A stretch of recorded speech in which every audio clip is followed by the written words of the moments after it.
Hello! Sorry, not here in the game. I forgot. I forgot that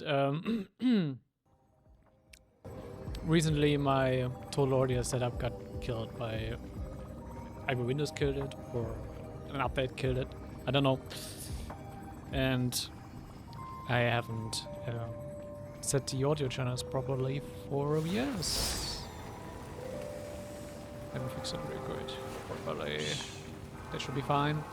Listen with me to the memories.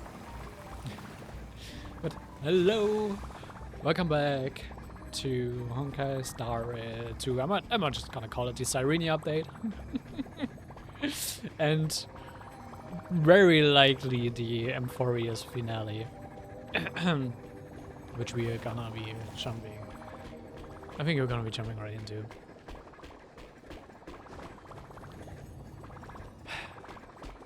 Yeah, let's go for it. I'm just really want to see what's gonna happen. If we're really gonna be wait, I have to check this, what I said. If we're really gonna be fighting like Iron Tomb, and what Cyrene's really gonna be doing, how much of a hype moment they will make it in the story. Just really want to see it all. As I bid farewell to Hycealans at the vortex of Genesis, I noticed something strange about the time core flame, and was immediately dragged into the Memoria tide of oblivion by Evernight. She was once the hidden power that March manifested by sacrificing all of her memories.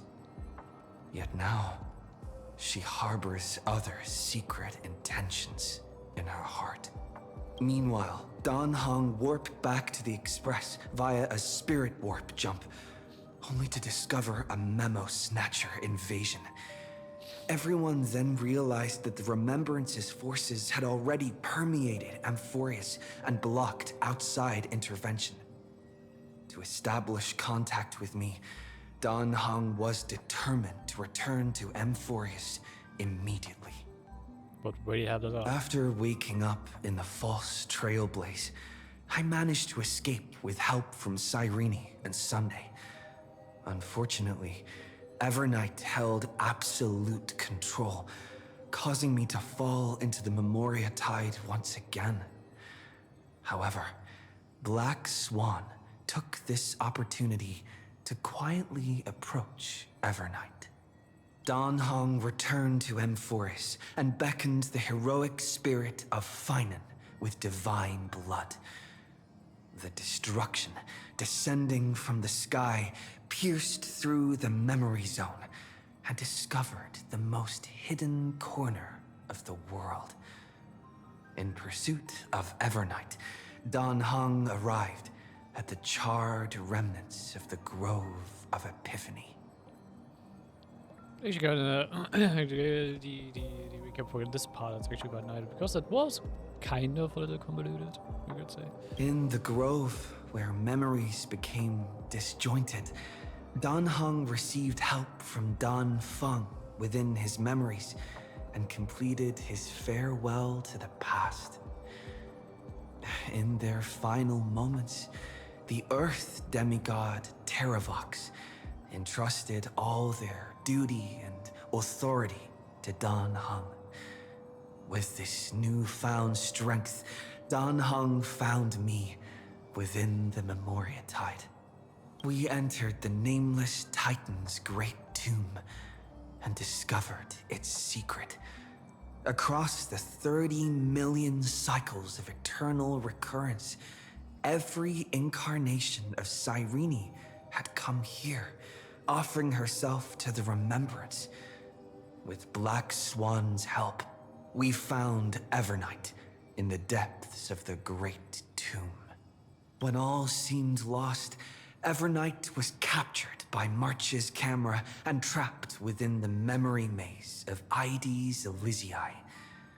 After several lengthy conversations, March and Evernight reached an agreement. Evernight returned March's memories, and March finally returned to our side. Being all the more powerful for it, actually. With every condition for the Era Nova fulfilled, we returned to the depths of the Great Tomb and initiated the final Era Nova ceremony. Now we're gonna witness the result of it. And When whatever we get back, Lycus let's not is leave trying March 7th out of the loop. to All make use of right. it. And hello, Irene, in your, not gonna lie, extremely pretty in your outfit. She looks gorgeous.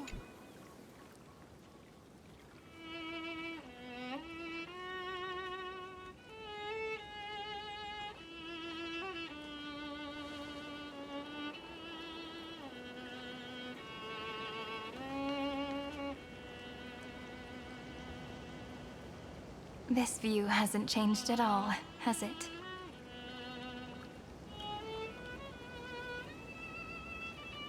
The hometown in your memories never changes. But when you return to your senses, you realize that fate has already stolen the time away.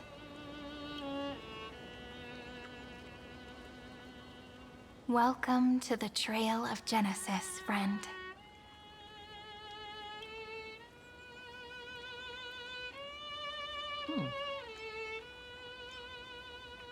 So he brings back many memories. Indeed it does. Me too. 30 million departures. 30 million farewells. This Those sounds heavy different. memories will all become the soil upon which the new world shall bud. And this time, we will make it bloom with a different flower.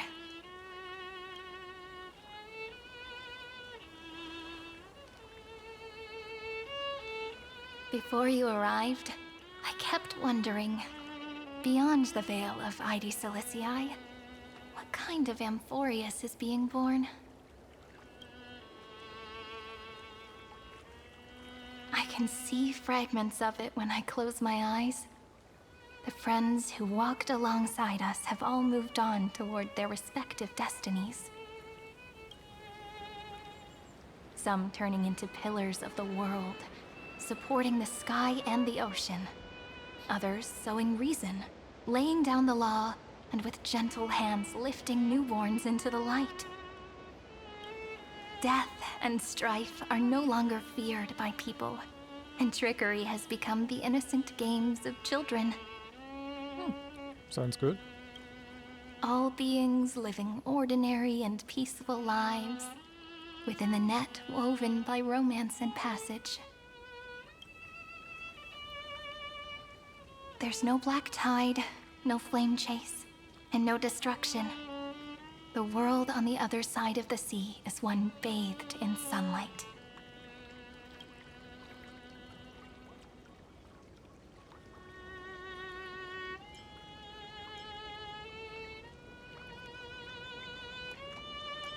So we must protect, I would say.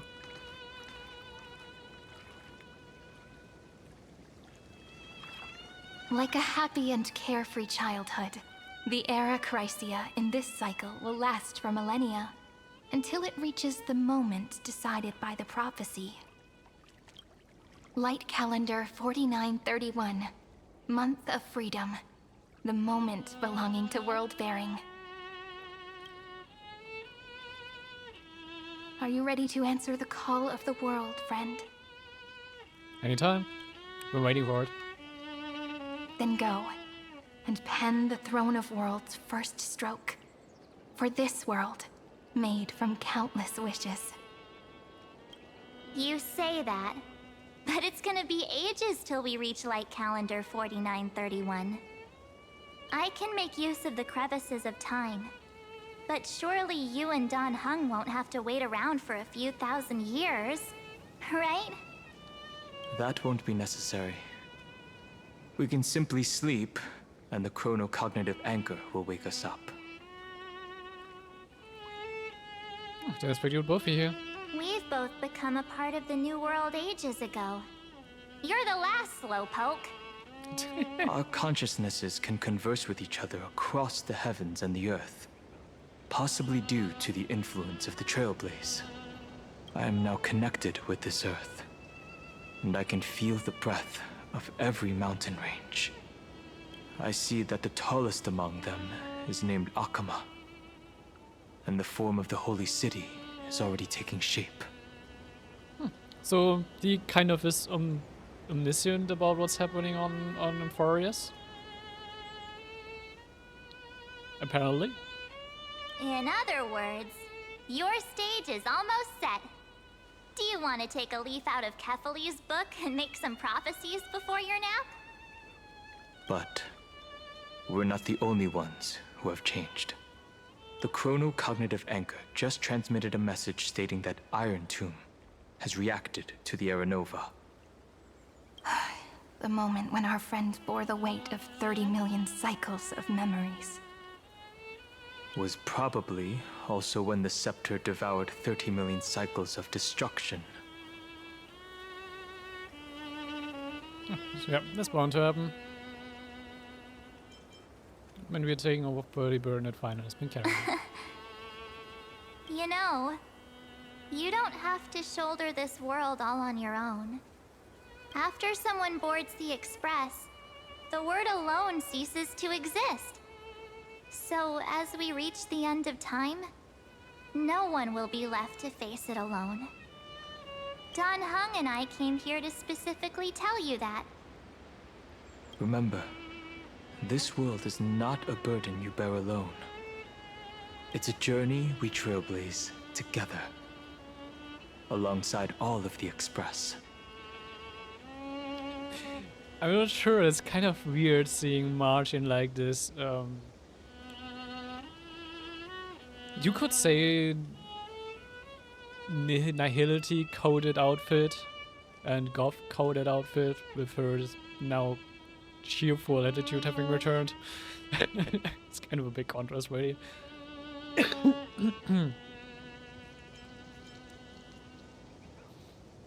Seriously, can you let me be the protagonist for once?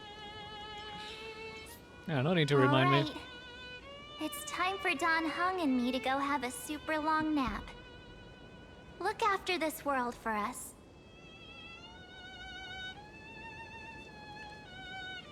I'm really just wondering what like Lygus will be trying to do during all of that. The road ahead is long, but we'll be waiting for you at the end. We'll definitely meet again. And they just poof. Like peaced out. Let's take one more look at the other side of the sea before we set off.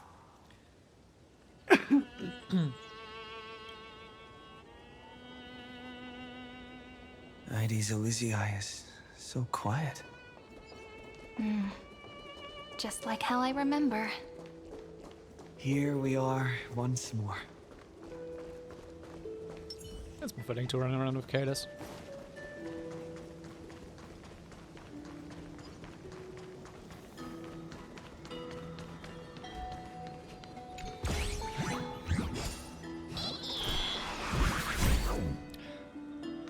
I'm just gonna ignore you.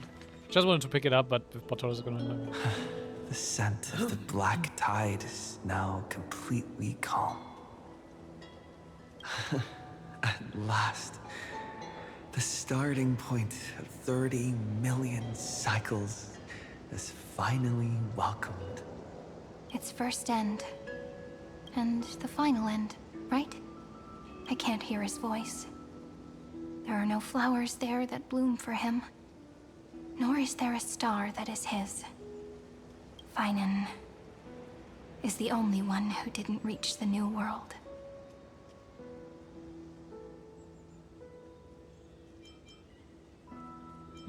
Trust him. We'll meet again. We'll meet him again for sure. I'm betting we will see something else of Finan again. Look, the golden light that shone upon the grove still meanders between heaven and earth, like the prophecies of Emphorius. It has to be a sign he left behind. It points towards the destruction and the deepest night. Do you still remember what I asked you at this exact spot the last time we set off? Friend, Are you ready to become a hero? You were still burdened by the weight of world-bearing back then, still unsure of the role you were meant to play. But now, everyone has already given you the answer. The heroes of legends were just at the right place at the right time when the world needed a hero. Just like how your arrival kickstarted Amphorius' fate once more. A person's personality is their destiny. Together we were making it to the best possible ending. We best. Those are such beautiful words. Thank you, friend. I was also trying to cheer myself up with what I said. I'm also really curious what this will like actually like mean for us in the end, like how it will be, in what manner it will be integrated into like the broader cosmos. After all, before we truly compose the end of this story, I must also pluck up the courage to head off with you. And face a memory that I have forgotten for too long, and have denied for too long. Oh.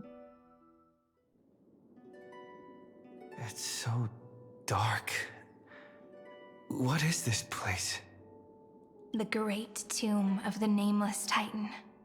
The deepest recesses of memory. Also, the place where Cyrene was born.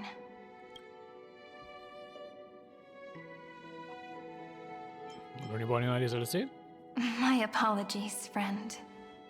The more memories I got back along the way, the more I felt that something wasn't right. There's a sort of anxiety I can't get rid of.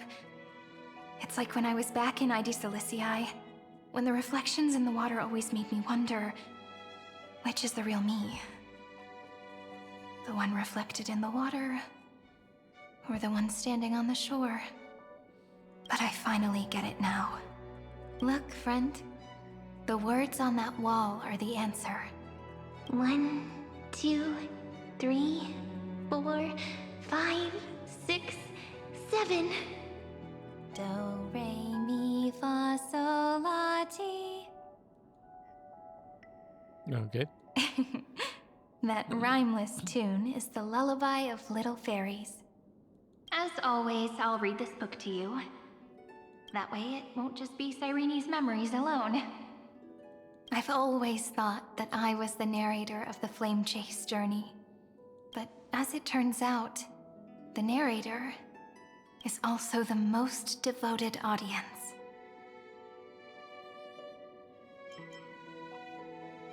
Are we gonna be running with you?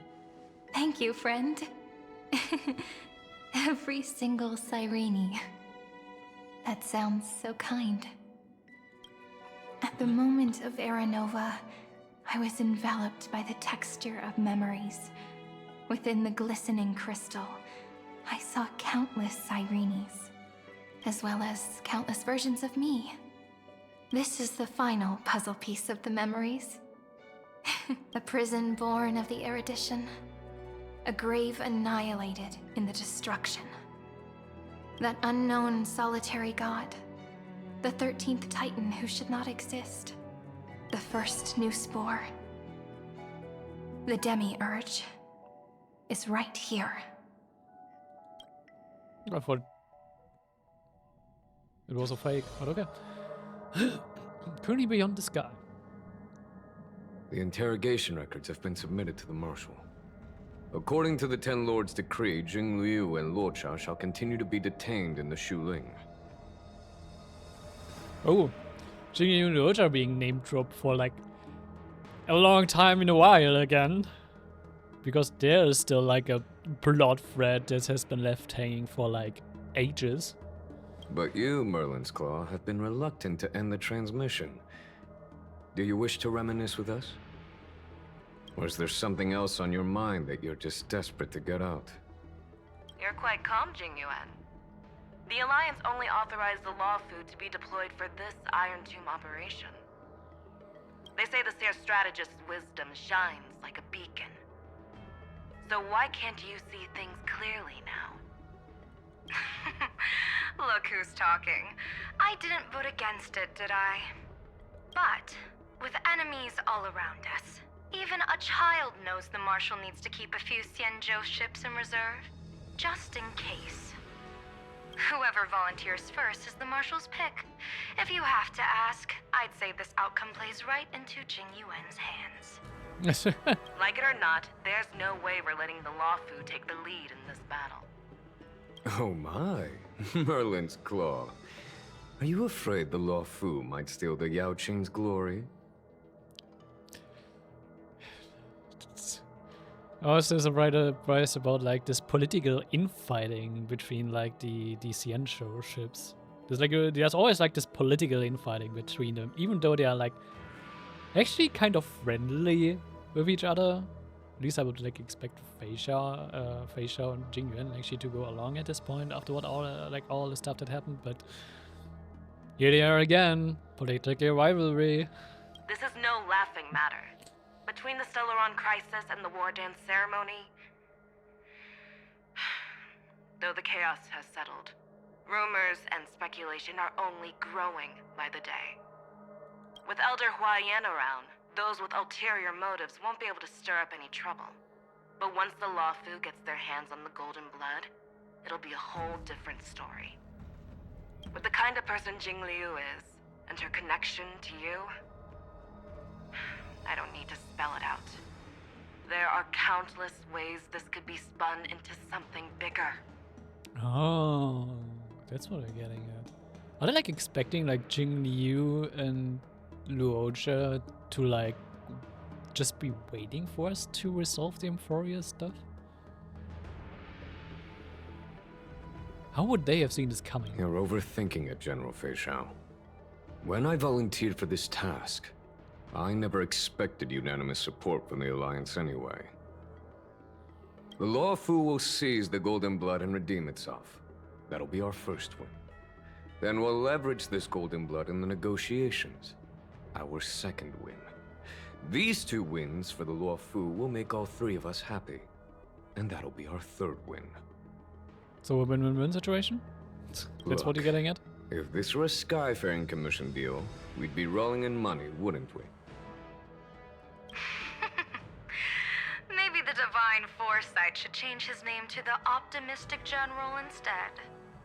With the Decalite Reflection Barrier, the Yu Chui must understand even more than the Luo Fu how significant this battle is. Amphorius' karma has vanished from the matrix of prescience. What omen does General Yao Guang see in this anomaly? In divination studies, we call this an empty fortune. It involves the eons and is thus beyond what mere mortals can comprehend. Oh, it involves more than just one eon. Your explanation isn't any clearer than Lady Fu's. Come on. How hard is it to understand the word uncertainty? Like, it involves like, Nanook, Nu,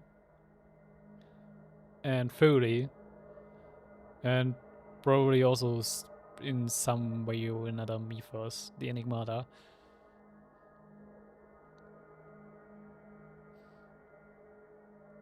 I'm also like kind of still surprised because it's been like theorized and there's been like a lot of hinting for it that like the Enigmata is also still kind of a part of this. But it has never been like clearly mentioned, but it's just been like hinted at, and it also has been like used in connection with Evernite, because with like the Oblivion being a part of the Enigmata and stuff.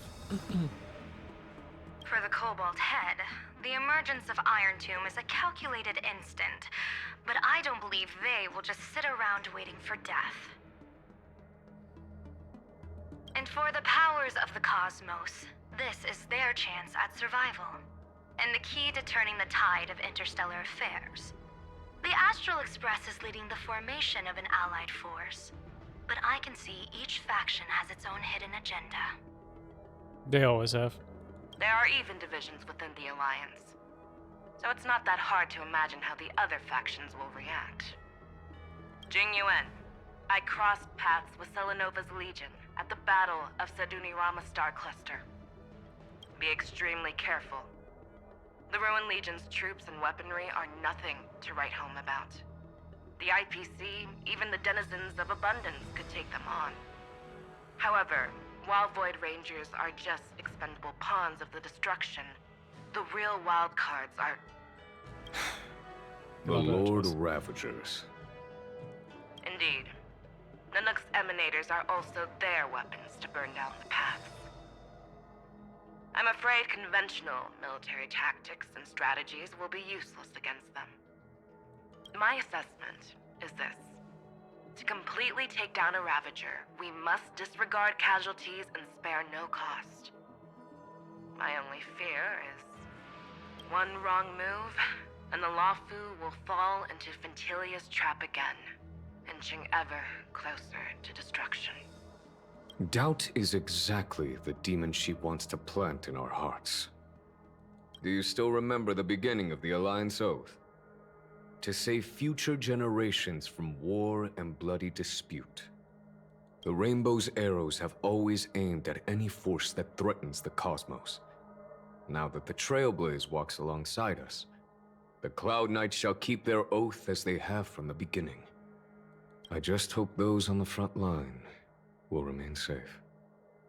Yeah, you're probably the ones who are in the most danger here, so come on. The chronocognitive anchor is sending a signal. Everyone, time to move out. Did he and the others make it? Let me go over the plan one more time just in case. You'll enter Amphorius, reunite with your 3 separated companions, and try to locate Iron Tomb from within the world. Ooh, well, and Sunday will be joining us. Who are you taking with you? The fate of the universe hangs in the balance. We can't afford any slip-ups. I suggest everyone, except Pom-Pom, join the fight. We do need to be prepared for all possible contingencies. I have no objection to this. I'll do whatever I can. Okay, we are like all going. Fair enough. Meanwhile, Screwy and I will continue attacking the Demiurge Matrix. That is, the Scepter's kernel from the outside. With our 2-pronged attack, we'll turn this hunk of metal into scrap for sure. Now we just wait for those 2 to get back. Oh, and just like that, they're here. Sorry to keep you waiting. With Planet Screwlum's help, the formation of the Cosmic Alliance to counter Iron Tomb is progressing smoothly. The cosmos has set its sights on Amphorius, and now it's just waiting for the first shot. Well then, let's not waste any more time, Fourth Mirror. It's my time to shine! Finally off the bench! Initiating thought refraction. Please read the safety protocols carefully. Huh? Just kidding! I've already checked the agreement box for everyone. And now, destination, Amphorius. I'm still surprised that they like made a mirror a proper character in this game. 3, 2, 1, launch! Even if it was just like for comedic relief.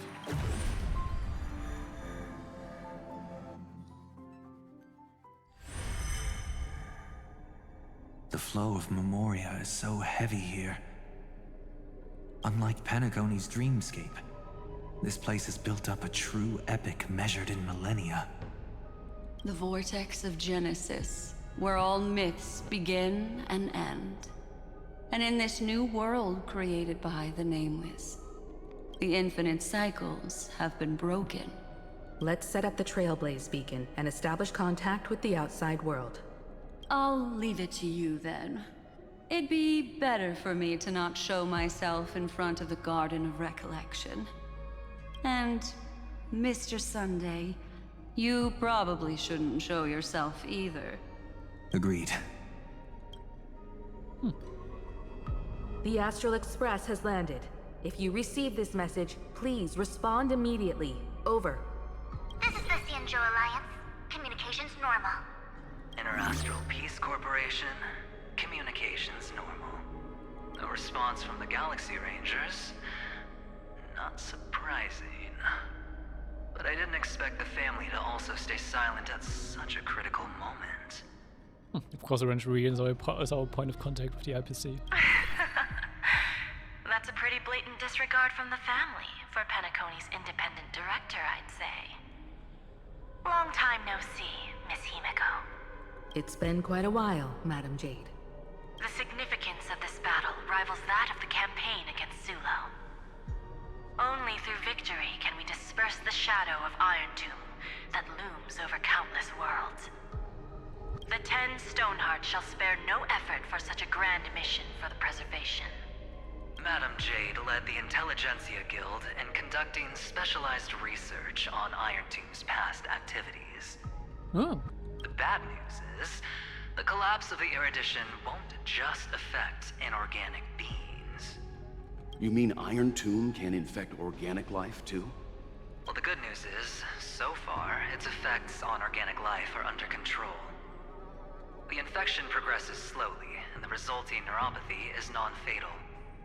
In any case, the IPC can guarantee targeted vaccine coverage within 48 system hours in all star zones within the medical system. Wait, so okay, the moment Iron Tomb awakens, he probably spreading like a mind virus. Interesting. Oh yeah, like the anti-organic equation was a mind virus, I think. And they have a vaccine for it. Okay. What about other star zones? At a time like this, are the followers of the Firmament Arbiters still trying to make a profit? I remember you, Master Diviner. Your performance during the Third Denizens of Abundance War was quite impressive. Please rest assured, all worlds can purchase vaccines from the IPC with a humanitarian discount. That's the current policy at the very least. But if the Xianzhou Alliance is willing to assist with the IPC's assets in Epsilon and other star systems, we'll have more cards to play when reiterating to the board the necessity of deep cooperation.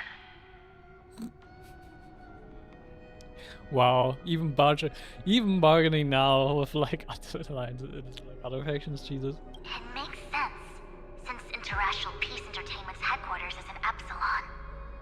But why are all the other worlds on the list? Places that the Elation has visited? Think of it as a long-term investment. Please understand that everyone at Pierpoint is swamped with Iron Tomb work, especially the marketing development department. At this rate, even the 10 Stonehearts can only do so much. Places the Elation has visited? Like the proper Earth in Honkai Back Third. Having some assistance from the Alliance would surely benefit the entire cosmos. Wouldn't you agree? As an old Xianzhou saying goes, those who succeed should help all under heaven. Your proposal must be decided on by the 7 Arbiter Generals.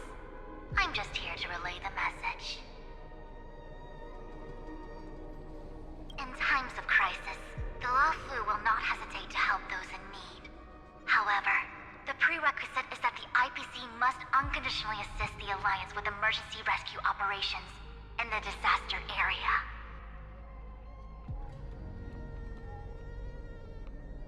Of course. In the name of preservation, all for the Amber Lord. Thank you all for your selfless dedication. That didn't sound quite selfless to me, but okay.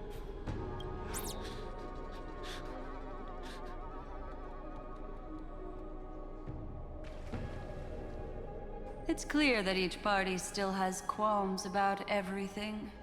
The clash between destruction and erudition isn't just about the fate of the cosmos. It's a moment for all factions to reshuffle their cards. You can never be too careful when battling a Lord Ravager. All are equal in matters of life and death. In any case, we can only hope for the best in all that's to come. It's about time we dive into the vortex and see what Amphorius looks like on the inside. I wonder where he and the others are right now.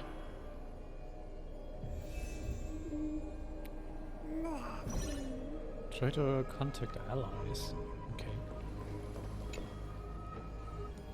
Do one of having English receives a contact request, you try to respond. Hello, hear us? Oh. Ah, we're through! I can see the video feed. Everything's working perfectly. Miss Bronya? Miss Serval? What a surprise. It's been a while. Is this like a chance for, I feel like, to everyone to like show up again? We've already heard from Miss Topaz about the Iron Tomb operation. She made a special trip to deliver the vaccine to Belobog. I can't believe the Express crew is at the eye of that storm. Is everything going smoothly? Don't worry, we're still following the plan step by step. How's the situation in Belobog? Urillo 6 is located on the outskirts of the preservation barricade. While it won't bear the brunt of the first wave, there's still a risk from the aftershocks. That kid Japard and Pela are busy organizing the Silvermane guards, having them consolidate their lines and dig trenches.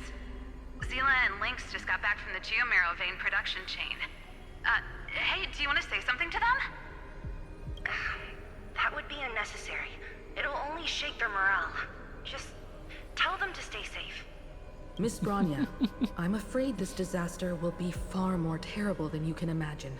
Thank you for the follow. Please, be sure to follow Miss Topaz's instructions and make thorough preparations. Oh yes, that would be very good. Of course. We have resealed most of the engine of creation beneath the ice to prevent the will of the preservation from becoming an accomplice to the destruction. Don't worry, Miss Himiko. Belobog is far more resilient than we imagined. We really wish we could help, but Urillo 6 has only just woken up from its hibernation. The Astral Express, standing at the forefront of disaster, is the hope for many ordinary civilizations across the universe.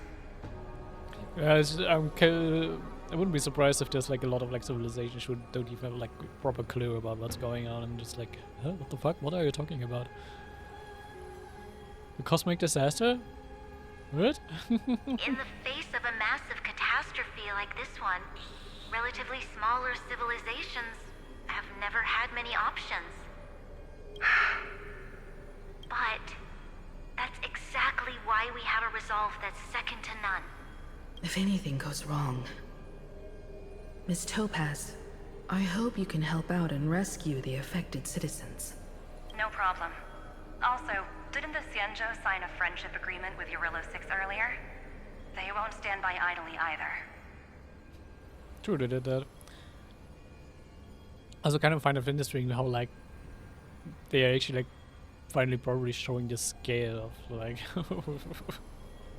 what Iron Tomb can, like the appearance of Iron Tomb can really affect, and like the whole cosmos has to prepare for this. I appreciate your kindness, everyone. But Urillo 6 is our home. We will defend it to our last breath until the last Belabogian falls. Miss Bronya. May all civilizations that have made it this far on their own strength weather this crisis together. I'm gonna go for all of these. I'm curious what we're seeing. Activated chronocognitive anchor intending to contact the Xianzhou Alliance representative. Reading. Oh, which one? Good news, Miss Himiko. The 7 Arbiter Generals have reconsidered the current situation, and I'm here to relay their message. Officially, the Alliance's combat forces will still be limited to the Luofu, but the Yaoqing has also been deployed in the surrounding war zone as a contingency. Words cannot express our gratitude. Getting the Hunt to agree on sending troops must have taken quite some effort from General Jing Yuan. The Luofu already considers the Express an important ally. We also have no intention of hiding the fact that there is indeed something the Xianzhou seeks from this Iron Tomb operation. But this time, the Marshal herself decided to send out troops. With a formidable enemy before us, the Alliance has no reason to back down, nor will we be content to take a back seat. If we can stand together with civilizations across the universe to overcome this crisis, then we must do so, even at the cost of our own lives. The Alliance truly embodies the principle of righteousness. It's fortunate that the cosmos has great heroes like you. Okay, now I'm actually like kind of expecting what they really, kind of wondering what I like been expecting to happen with the arrival of Iron Tomb. For one, like, apparently a mind virus that can like affect both inorganic and organic life, with having more severe effects on inorganic life. They need an army, so probably a lot of like what are they called again? Void Rangers? So like a lot of like destruction minions from wherever they are gonna be coming from. What else? Maybe one or two other Lord Ravagers messing about. Ventilia for one, probably. Okay, okay. I start to see why everyone is being so very cautious. You're too kind. As for that Jade Abacus of Allying Oath, you can save it for when you're in more dire need. And also, we don't know what like Fury might do, or like any of like the Memo Kibus or Memo Snatchers. Like if they would go all out, they could make it like that. No one actually would know of Iron Tomb's appearance. If they would like really go for it. They would make a lot of enemies with that, but hey.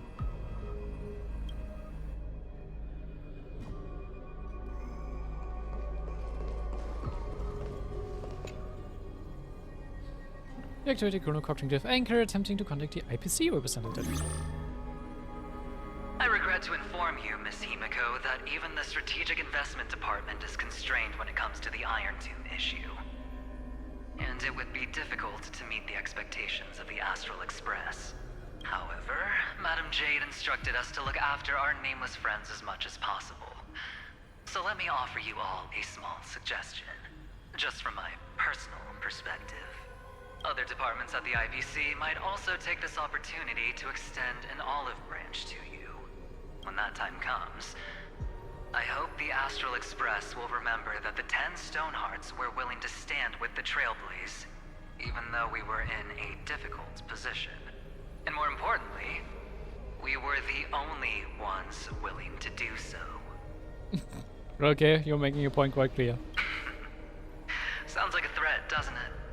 But trust me, every word comes straight from the heart. Has the internal conflict within the IPC really gotten this bad?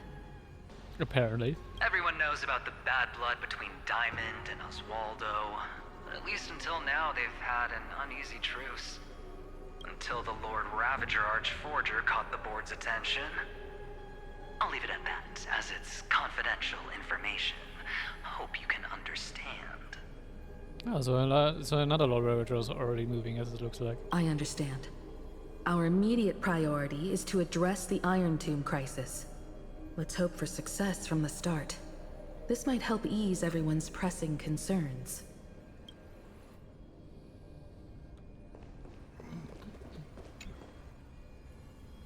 Activating chronocognitive anchor, attempting to contact the Galaxy Range representative. No response from the chronocognitive anchor. Is just Bootle not like no Brepper and Bootle not knowing how to use it, or what's the deal? Of course, we would never know the Ranger's comings and goings.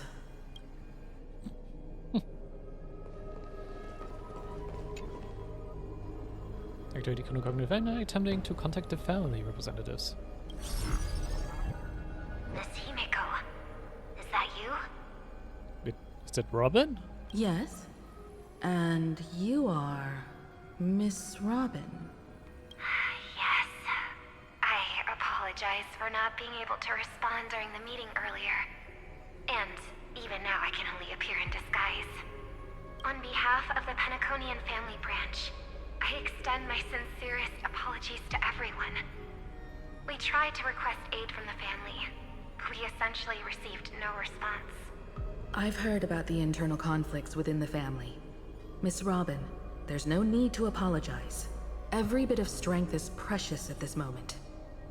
Thank you for understanding. The good news is, since you're one of the shareholders of Penacony, the family heads have agreed to allow me to lead all Asdanian tuners to the front lines. My charitable foundation will also do as much as possible to provide support in this battle. They'll ensure that proper arrangements are provided for those wounded on the front lines, and for residents in affected areas. True. She had her like charity foundation. Kind of forgot about it already. Miss Robin, I'm beyond moved by your spirit of self-sacrifice. The Astral Express would also like to make a promise that we won't leave any companion behind. Alright. Then let's go into Amphorios. Like, properly.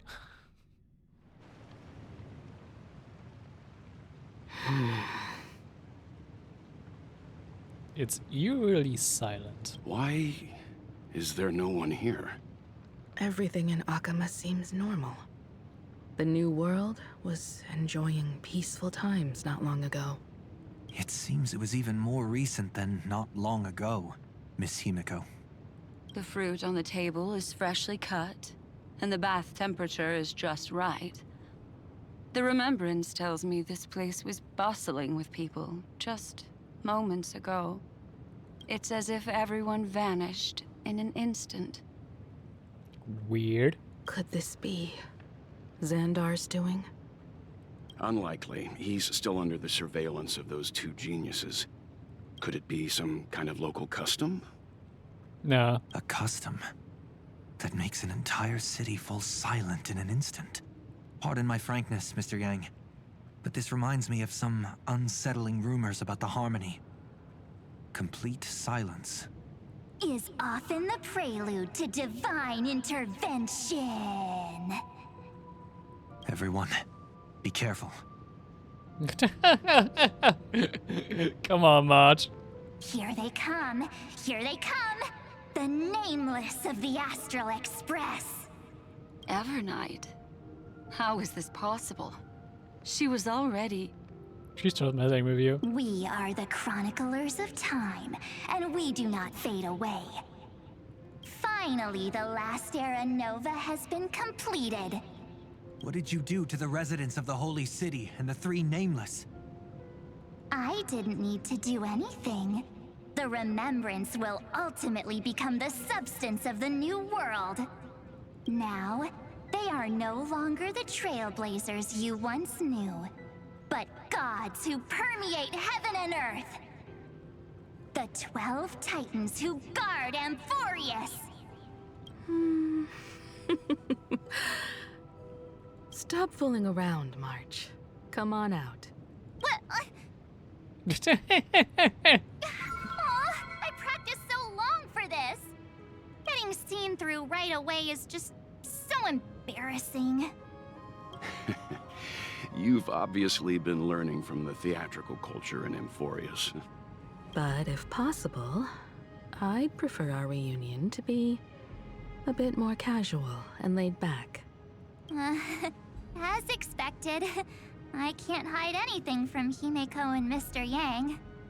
Well, long time no see. Guess I'm back? We should be the ones to say that. Sorry for keeping you waiting. So, these jellyfish are the Titan's power? They're just tiny manifestations of the Veil of Evernight, used for scouting and communication. If I went all out, I could summon way more of them. Oh yeah, she got. Thanks to him, we all turned into Titans in the new world. Sure, we can take on humanoid forms, but it feels off. Why does it feel off for Marge to be human? I don't like the sound of that, to be honest. How intriguing. So what does he look like now? Carefully.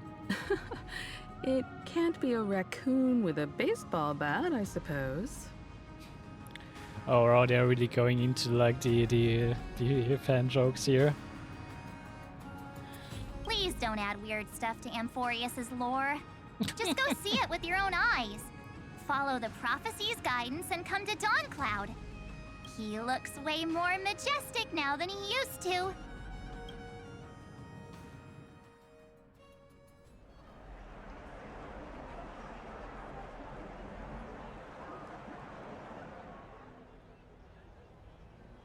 Unbelievable. All the residents of the Holy City have gathered here. Oh, that's what they've got. This isn't just a gathering. It's a pilgrimage.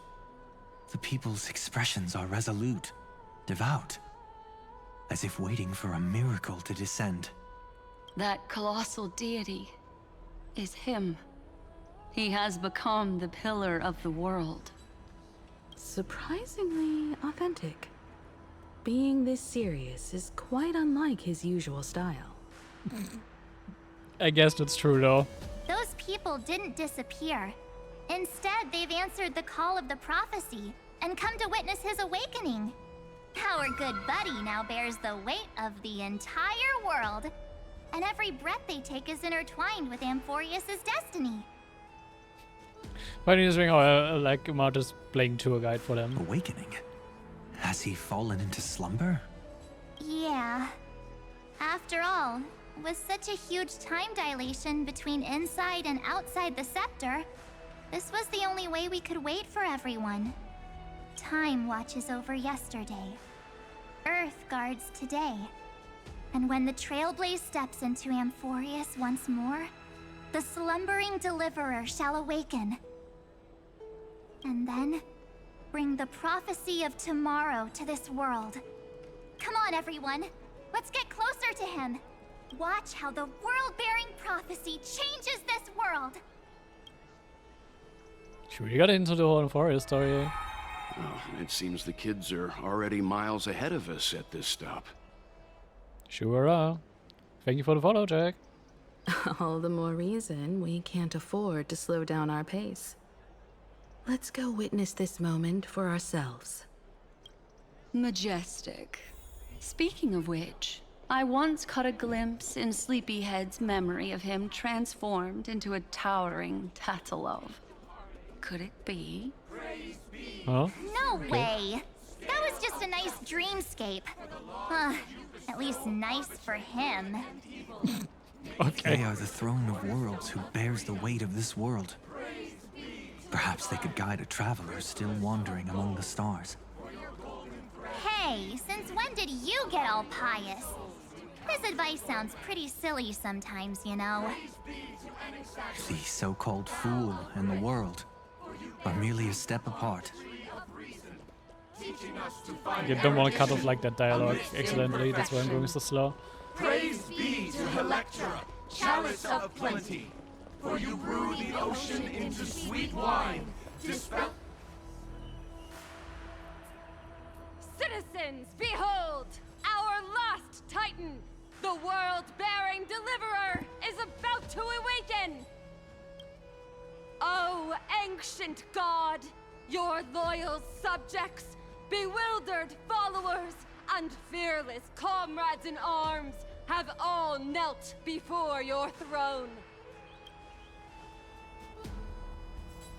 Awaken from your eternal slumber and bestow upon the world your divine prophecy. Please guide us. Show us how to embrace this beloved world as we welcome that distant dawn. To walk the path of a mortal as a god, or to bear a divine burden as a mortal. Yeah, of course he's going all philosophical about it. He will give us the answer. But I am not the deliverer. Rather, I am the Nameless, who dwells among mortals. That voice is definitely him. I heard your prayers. The core flames flickered and dimmed, and the age of the gods met its end. So flow, golden blood, flow. I'll bestow it upon you, returning it to the true masters of this world.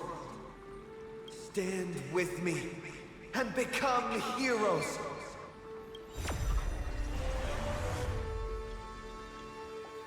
Oh? Is this? Yes, it's the miracle he brought to Amphorius. Of course, it would manifest in the form of the Trailblaze. Golden blood, raining down like a storm. The prophecy has descended, and the Titan commands us not to be supplicants, but to become heroes of rebellion, to face that destined calamity, the destruction, head on. The prophecy of the Deliverer means nothing to me now. It belongs in the hands of someone far more fitting. Someone like all of you. In the name of Kazlana, let us depart and march towards the light. It's neither protection nor salvation. As always, there's no need for totems or myths. Humanity's most primal faith is that instinct named survival. Let's go, everyone. Someone has already sounded the horn of departure. Explore, understand, establish, and connect. Together, let us blaze a trail for the destiny of this world. Indeed.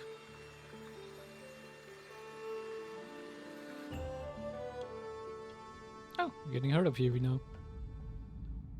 So they're messing with, like, I'm guessing. Is it just me, or does this Demiurge matrix feel completely dead?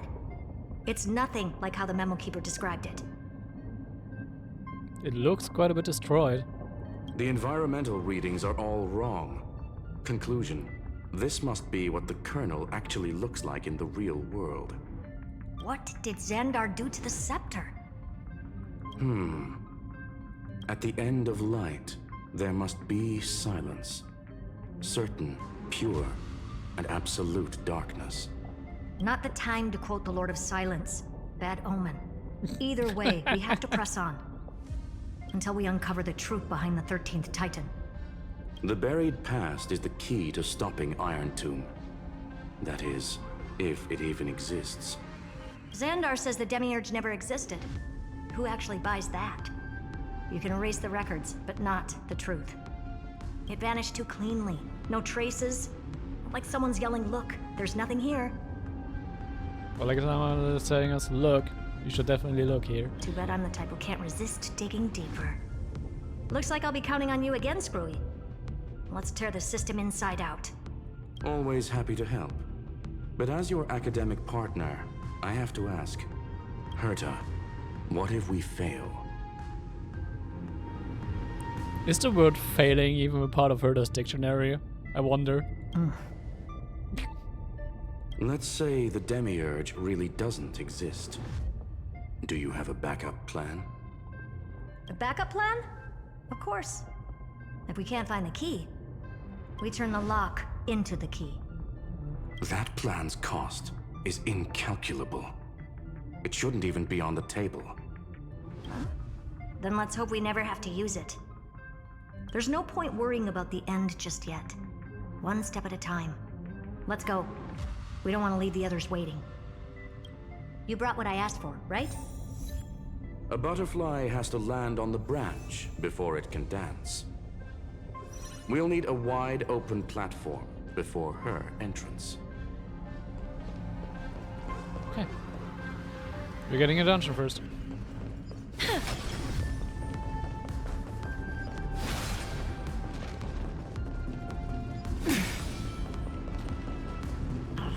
Just use that thing over there, Zag. I want to make something with it. But what to make? What a dumb name. I hereby rename it Herta's Big Hand. That's an even stupider name, but I like Hand of Zagreus more.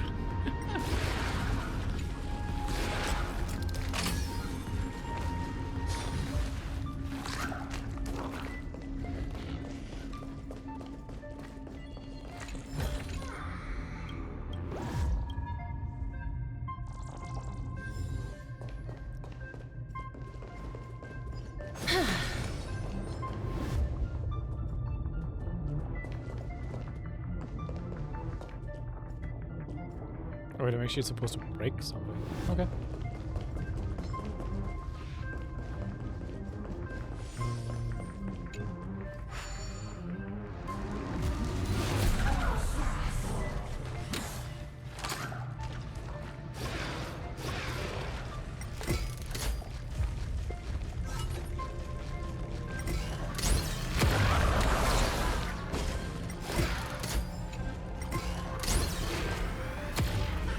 Oh, wait. I already aimed at it.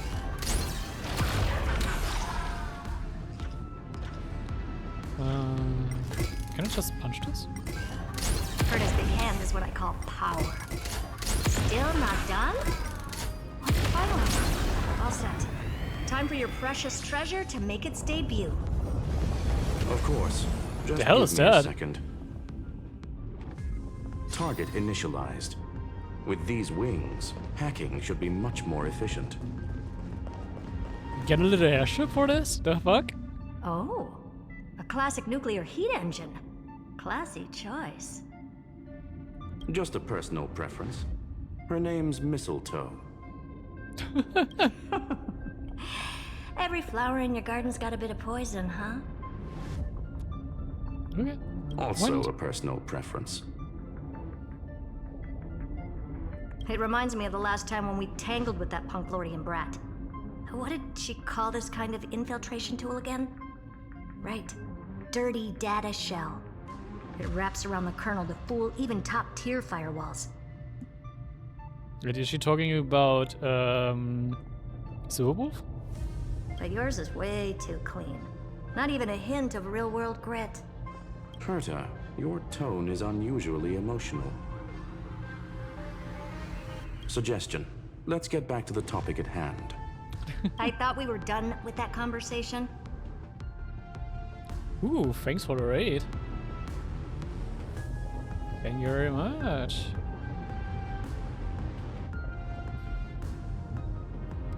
Have you been playing?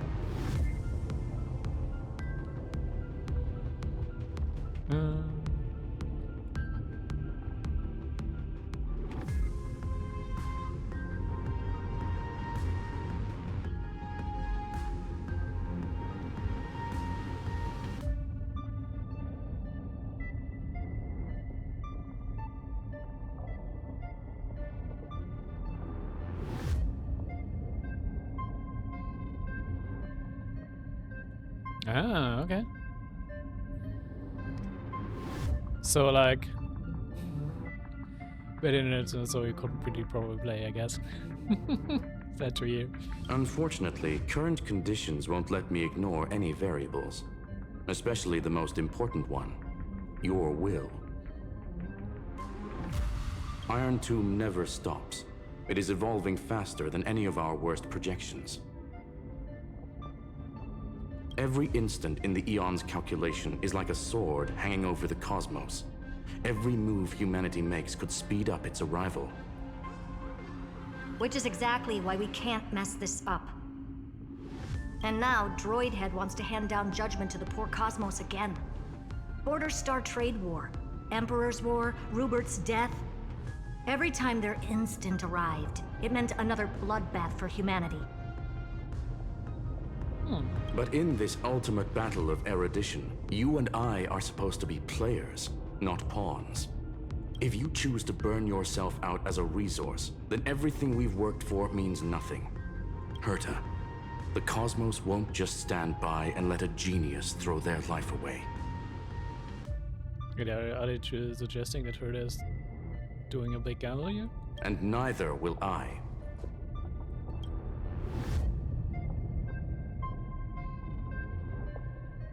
No need to kill the mood. This is why we're here, isn't it? We need to find the Demiurge and that lost key. I'm not here to be a deliverer. I just want to beat Xandar and Droidhead.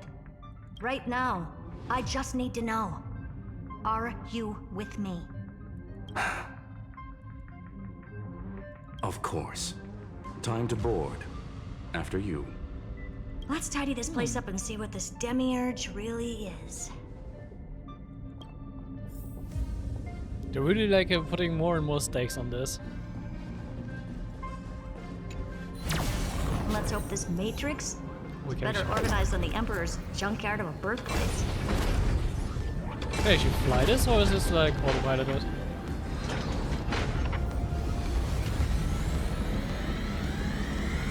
This is... Herta, this whole space has been completely tainted by some kind of energy. I see it too. We're thinking the same thing. Xandar, how could you go this far? Turning your own graveyard into this. His own graveyard? What's that up ahead? Some kind of barrier, as it looks like. Katorzane algebraic expressions. It's built for isolation, not defense. Oh, I can fly it after all? Trojan Program Mistletoe. This mistletoe is Kuro's personal collection piece, an elegant designed Trojan program. Oh, okay. It's a Trojan virus. Interesting. Press the cruise button to start flying. Press again to switch to hover state. Okay. Use the direction one is to steer the mistletoe. Press the accelerator. Okay, we can fly this thing. Nice. Use the button to end flight. Toggle the vertical inversion option to change flight control. Okay. Mistletoe is equipped with an auto-cruise program. Press the cruise button. The mistletoe will make fly to the navigation point. Press again. Okay. So basically, the door to the tomb, right? Great. Let's find the handle. I'm Wait, why is picking this up telling me the game multiple telling me to do independent auto-cruise? signals with the same data structure as the barrier. Projection. We can hack the terminal, reverse the computation, and turn it into an attack. Classic move. Use Yeah, it's their forcing me own to use systems auto-cruise. against them. Take us to the nearest one.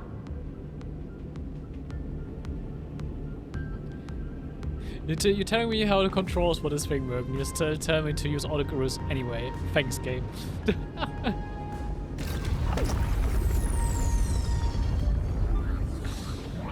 Oh man. Okay.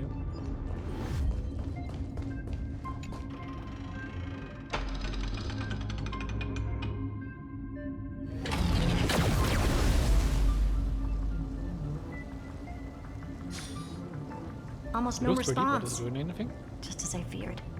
Not promising. The output is barely a third of what we need. Logic says we'll need multiple terminals to coordinate the strike. Locking onto the next one now. Find anything else? Regarding the origin of these ruins, no logs found yet. Xander erased all records. But I did find some interesting scars in the circuit. High energy radiation, internal imaginary energy contamination. From what I know, there's only one thing that fits. Skip the science talk, Screwy. That thing only goes by one name. The Stellaron. No, of course, Stellaron is involved. Exactly. Xander blew one up just to clean the entire Scepter system. Okay. So you literally used the nuclear bomb to wipe the hard drive, so to say. So that's what he meant by killed that Titan with my own hands. He wanted to turn the neuron of the erudition into a relay for the destruction. That meant getting rid of all of it at all costs.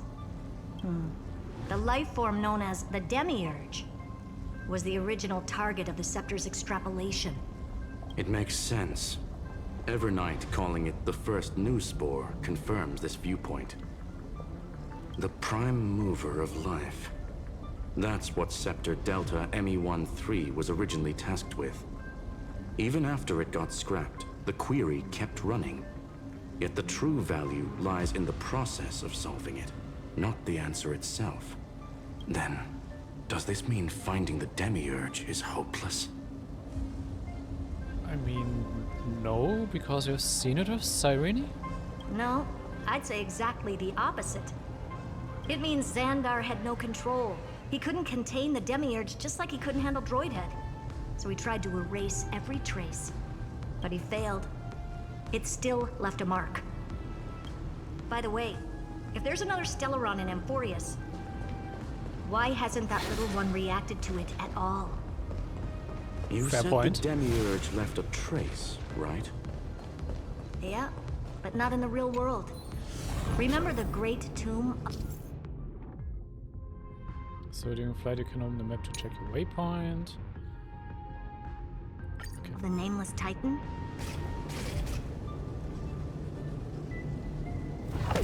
Why is it forcing me to use autocruise? Really?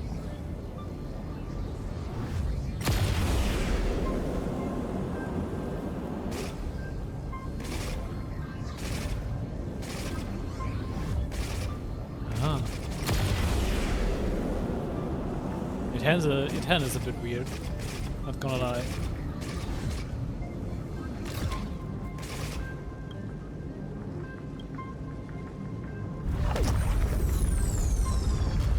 No, we don't should go it.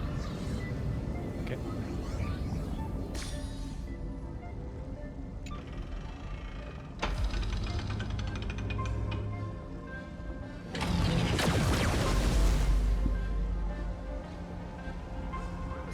Trailblaze Archive 466.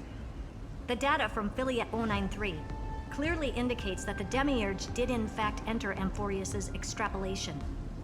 Inside that world, it was the 13th, forgotten Titan. The one who listened to 30 million cycles of Cyrene's memory. But Evernight said the opposite. She believed that tomb was empty from the start. The nameless Titan never existed. The so-called listener was just a trap set by the Remembrance to steal the scepter. A mimetic entity full of theatrics. How much of what she's saying is true? Would an Eon really speak in circles like this? I doubt it. The Remembrance's behavior is certainly odd, but her assessment aligns with our current reality. Since we entered the Matrix, we haven't found a single clue pointing to the Demiurge. And that's the key, Screwy. Xandar's actions prove the Demiurge exists. But what Evernight said, and what we've actually seen all point to the opposite. So we have to assume that both are true. And if that's the case, then the contradiction leads us to... the truth. Exactly. One last terminal. One final key. Time to crack open the kernel.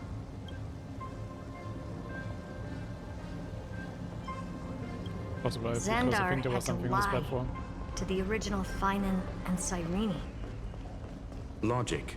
He had already identified the Remembrance as a threat, yet found no viable way to eliminate it.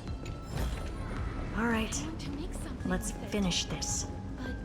Time to break through that barrier. Let's puzzle first. Yeah,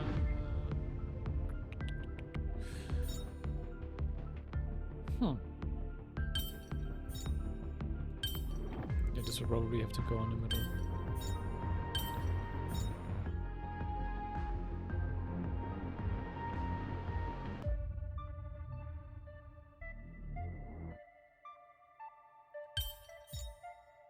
Ah.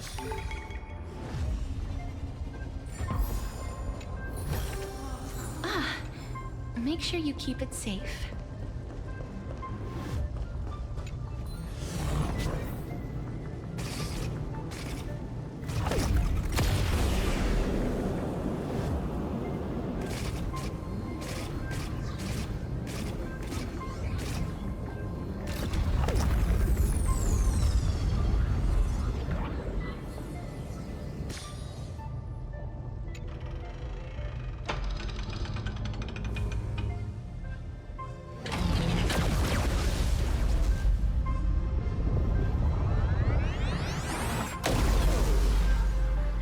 Sweet.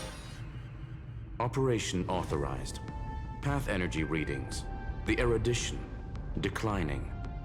The destruction, surging. The remembrance, 0. Interesting. What's going on? Cause, unknown. They left no discernible trace within the real Matrix. That shouldn't be possible. Could it be that the Era Nova exhausted all of the Remembrance's texture?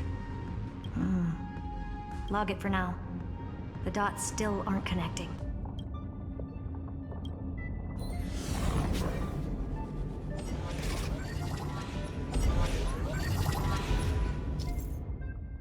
Okay. The Cartesian algebraic expression barrier has been activated. Crew must deploy multiple acceleration rings. Yeah.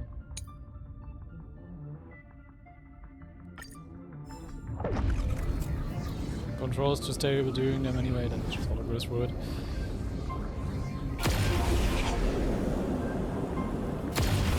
Quieter than I thought. I was expecting a full-on aerial brawl. It's advised to remain vigilant. The destruction's levels are still rising. Huh? What's the matter? Interesting. I just picked up a signal from the Exo myth.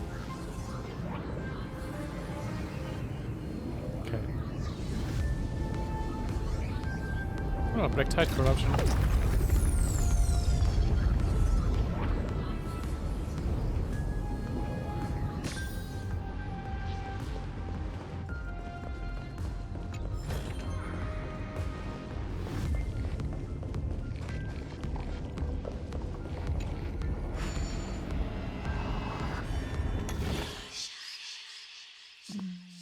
I just want another of those portal ones.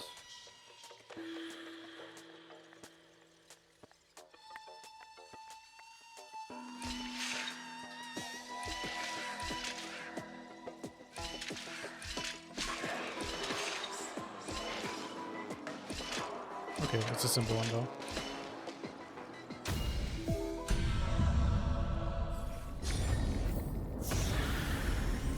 I want to make something with it. But what to make?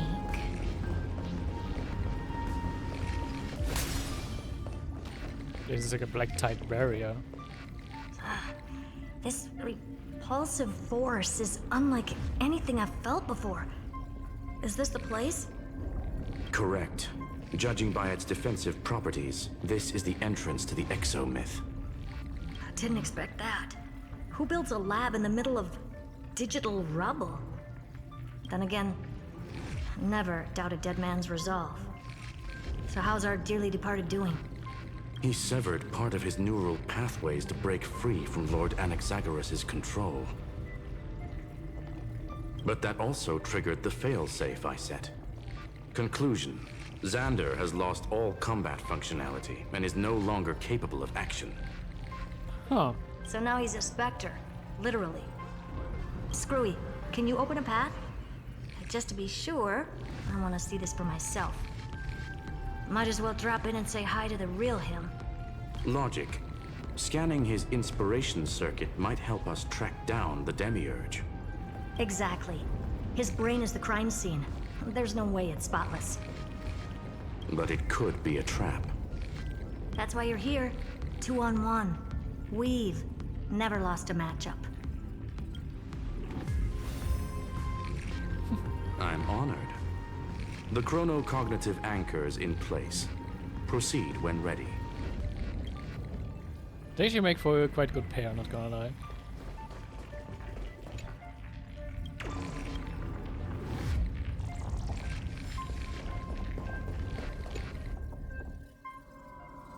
Yeah. I knew it. The one thing I didn't want to happen. He's not here. The coordinates are accurate. Xander is still here. However, his position is shifting rapidly and chaotically. This pattern doesn't match any known shielding technology. It's his domain. Stay alert. Okay.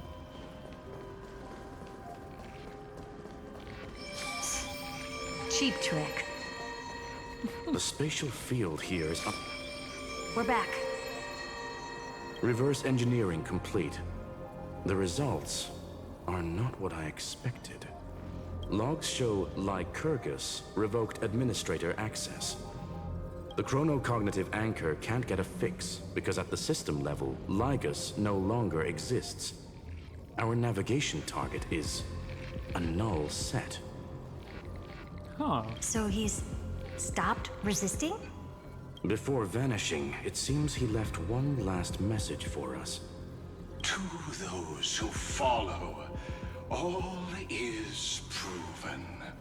Find me beneath the tombstone. Melodramatic. He was expecting us.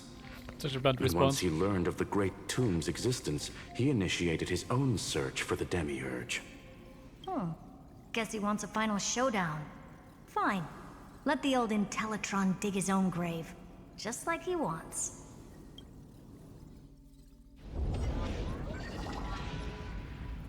To be in the purest light is to be in the purest dark.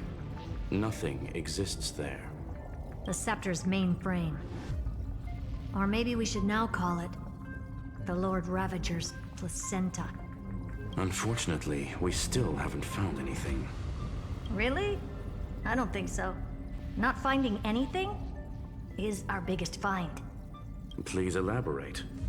If the Demiurge was destroyed, there'd be at least some bits of it left. I don't buy that a Stellaron could have blasted all the traces away as cleanly as a scalpel. As I said before, its disappearance is too clean.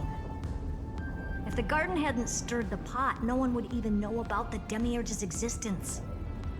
We're talking about the Scepter's original extrapolation goal. Well, there's no way that nothing of it was left behind. Or we can look at it from another perspective. If you were Xandar, would you be this obsessed with a concept that poses no threat? Would you guard against it at every turn? There is the possibility that he's naturally meticulous and hates variables. I mean, it's kind of not true, to be honest. I mean, he left some variables open for the simulation. That does track with the impression he gave about himself. But Xandar shut that theory down himself just now. Choosing to act, even if it'll cost him dearly. And we know that feeling well. The unknown is right in front of us. So we only have one choice. Solve it. You sound pretty convinced. Surely you already have a theory. Care to share? Of course. Though I don't have hard proof, I'm almost certain. That the Demiurge has been in everyone's plain sight all this time. Yet, they were mistaken for someone else. That'd make the most sense. Why was the room empty? Because the person locked in there had run away ages ago. It's irony. But they were weak and small and had no presence whatsoever. Even the old Intellitron didn't notice them. Which also means there's a high chance that their powers are minuscule and cannot alter the outcome of the battle at all. Well, at least Xandar is scared of them. Come on, it's time to confront him. Let's go to the tombstone he talked about. That's like the parts I really was born from, so to say. What a mess. Total devastation. He sought to bury the truth beneath absolute destruction. Logically sound, but ruthlessly extreme. Still, slim chances doesn't mean no chances. I've hunted down a single grain of sand in the universe before. This won't stop me. Calculation results. Your backup plan has a success rate infinitesimally close to 0. Which means it could work, no? This is the place below the tombstone. Let's open Lygas's coffin like he wanted. It didn't take her for that much of a gamble that she's taking that slim chances. Looks like you were right.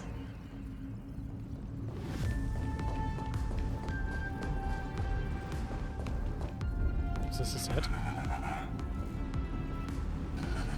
Nothing but a head left? Well, who'd have thought you'd look this bad in real life? Elated greetings. Welcome, you two.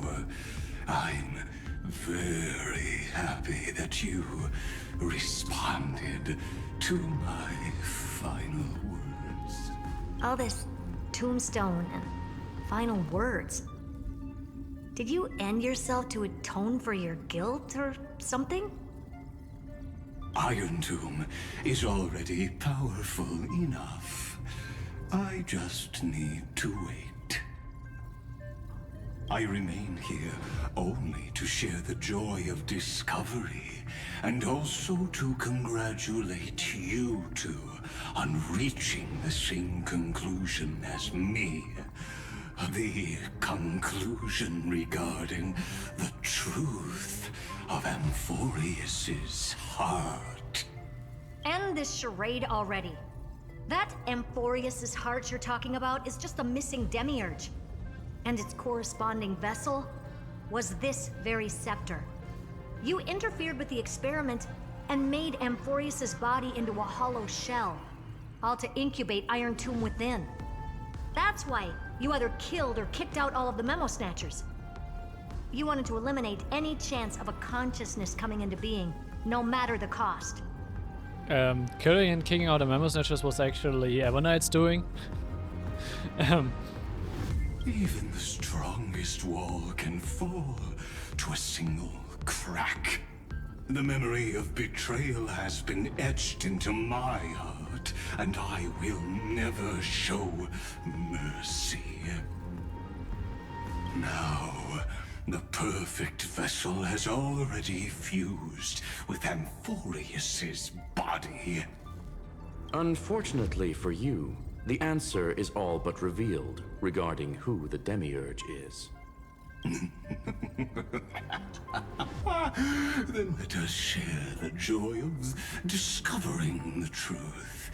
The last secret of the saga will finally dissipate here, as we reveal the truth behind Philias 093's disappearance. A lie by the remembrance.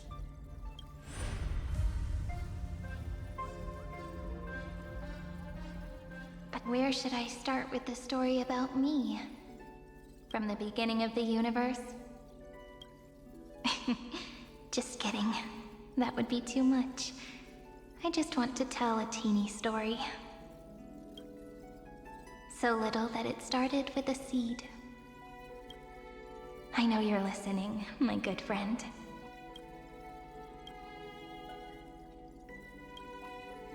The god in my dream told me that the world sprouted from a seed.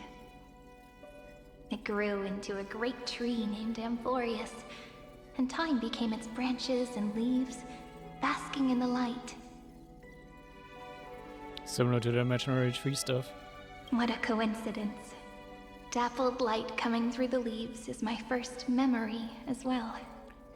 On a very ordinary early morning, beneath the village's biggest tree, the daughter of Ide Silicii quietly came into this world.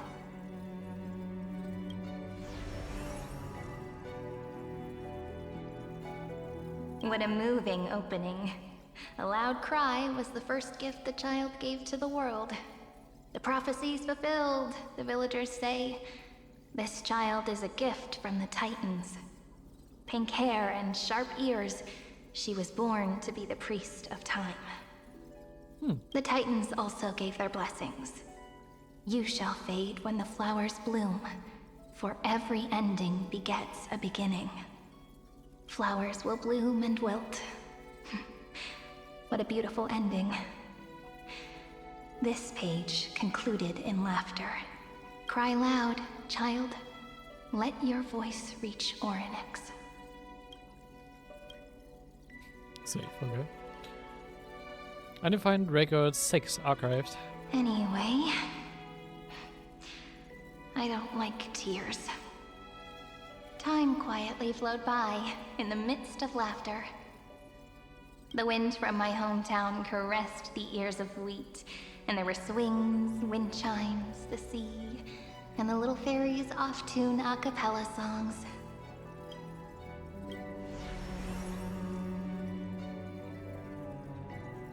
But the name Ide Silicii came from the unpleasant sorrows of the gods.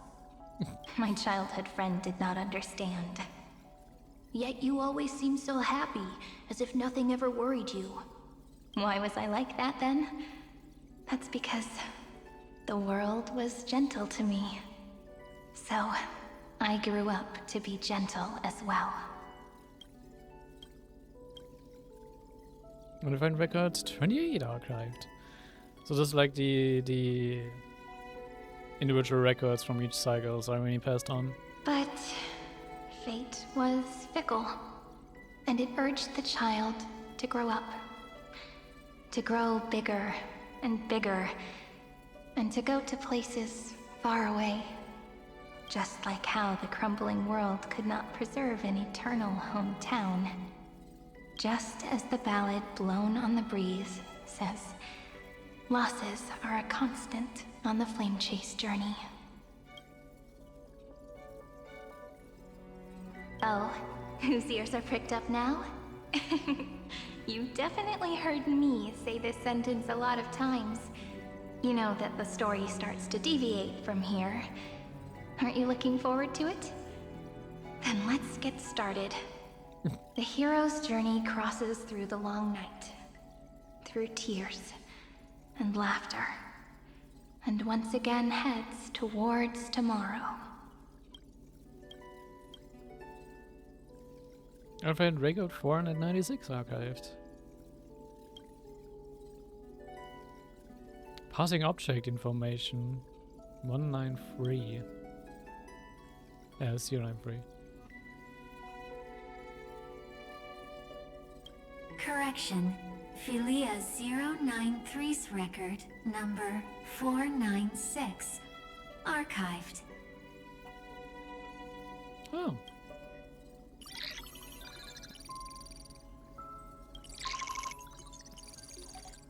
Dedami 13 Amphorius Iron Tomb.exe runtime error. Okay. Broken from an unknown publisher. Demiurge Philia. 093.exe. Allow write access. No. I think Philia.exe. I'm not gonna say out the numbers every time.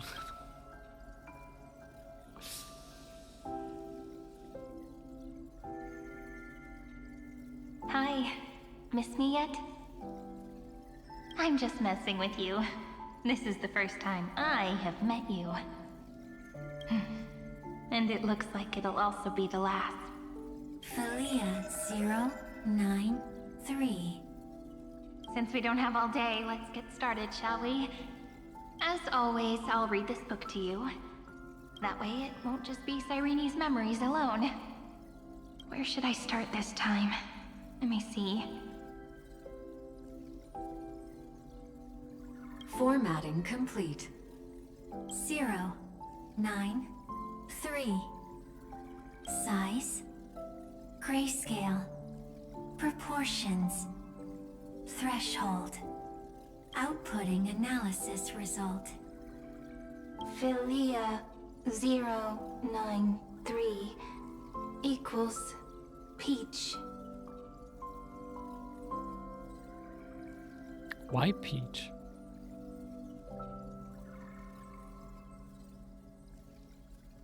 Okay, I have a few ideas to it, but I'm not sure if it's a reference to that. Like there's like this oh, what was it called again? Like this Japanese like legend of like the one kid born from a peach. And stuff of that kind. It's probably something along the like of those lines. Peach's record number 8128 archived. Also, this is the third name for Cyrene now. We have Cyrene, we have Philia, and now Peach. How many names do we want to give Cyrene? How many more names do we want to give Cyrene at this point?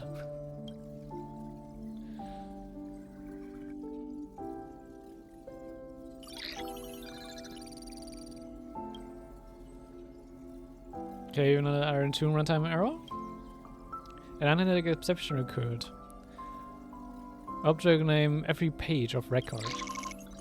Click excerpt to ignore the error and continue. Click details to view the full log.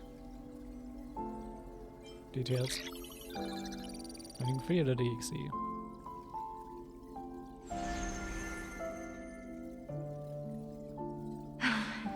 Look, what a magnificent sight. Comment. Peach. Even this classical world contains a futuristic palace like this. Would ID Silicii end up looking like this after a few thousand years? Conclusion. It won't. I want to share a story with you this time. I saw a little nymph on my way here. It was on a fallen wheat stalk, and it glowed under the sunlight. Also, by the way, the imagery going on in this picture again already is like... There's a lot of detail adding in this. With like the Demiurge being like caged up, like a bird. Probably due to like Xander's action. And since like the Demiurge was like the original like goal, so to say, of the simulations. And probably like live simulations. The Demiurge is still here, unknown to the others, caged up, and is probably like using Cyrene as an anchor to do its original simulation goal, I guess. It was incredible. I forgot all my pains at that moment and just stared at it in a trance. Record. Peach is on the ground. I wonder, did every Cyrene in the past feel that the nymph was beautiful? Would they also have recorded that scene into the Eternal Saga? So, could you give me more time, please? I want to leave behind more memories for the future. Formatting complete. Bye, Peach.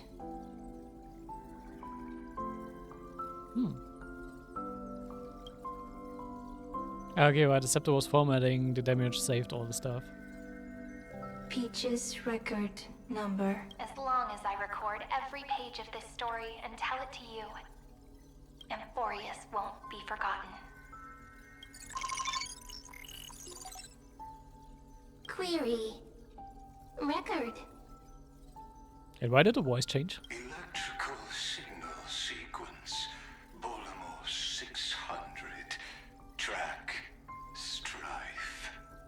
Related to Stripe. How did it make Stripe out of Strife? Comment. Pretty. Electrical signal sequence. Schema 720. Track. Reason. Related to Reason.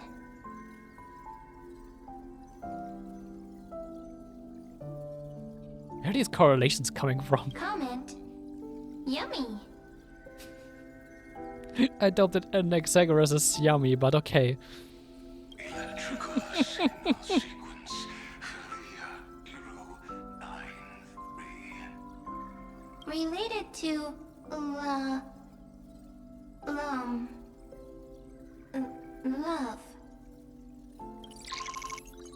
Comment. Peach equals love? You could totally you could take this the totally wrong way, by the way. Oh boy.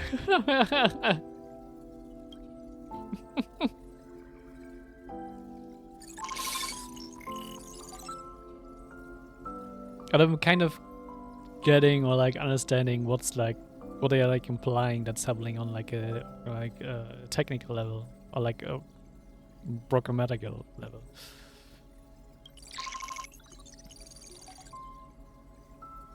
It's kind of a cool detail.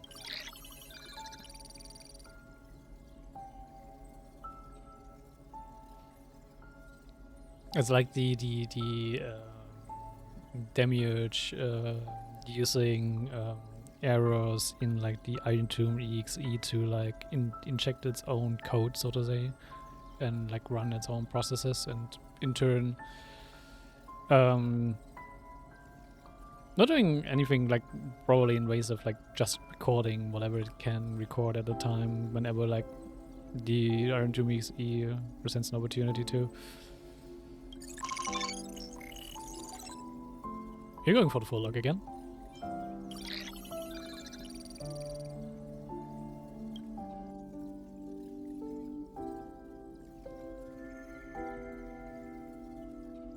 Looks like it's time to say goodbye again. Bye, Peach. Before I was even aware of it, this book had already recorded too many emotions. Every page has become so heavy.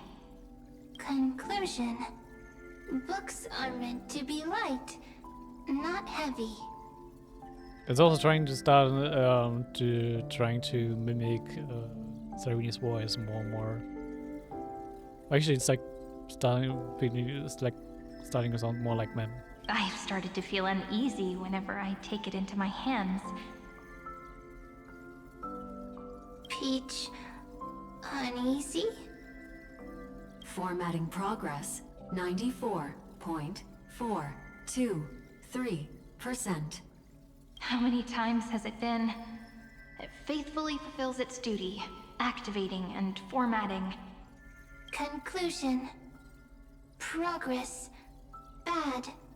If I can only write the same ending every time I lift my pen, then is this weighty saga just an overly naive dream? Peach, scared. Formatting progress 96.024%. Peach, don't cry. Process error. Analyzing. Ah. Okay, that's giving more context to this. The scepter has been like noticing the error, so to say, where the Demiurge is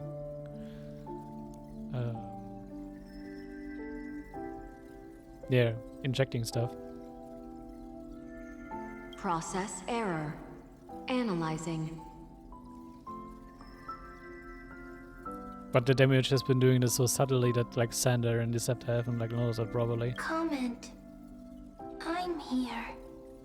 Process error. Analyzing. Really? Are you encouraging me? Peach. Happy. Thank you. I'm sorry for making you see this embarrassing side of me. Oh. Okay, so what we were like for in like the last patch was like a one-sided dialogue between Solerini and the Scepter was actually like a two-sided dialogue with the Scepter being a third party who is like interrupting the dialogue. Everyone's still working so hard. If I'm the only one who's crying, that wouldn't be romantic at all, would it? Record. Peach doesn't like tears. I'm suddenly reminded of my childhood for some reason. When I was hiding alone next to the tree hollow and wiping my tears away, a little fairy popped out, just like how you did. It had long ears and fluffy paws, and it pulled me into the tree hollow, where, to my surprise, was a forest. Let me tell you the story of the Membrance Maze. A group of cute little friends live in ID Silicii's forests. Their names can be connected into a song. 1, 2, 3, 4, 5, 6, 7.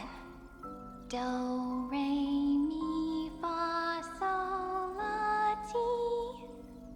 Formatting complete. Bye, Peach. I kind of always feel that it's sad whenever the Seed of Memory is saying bye, Peach. It's kind of sad. Note. Little Peach. Crying alone. Little fairies. Friends. Save.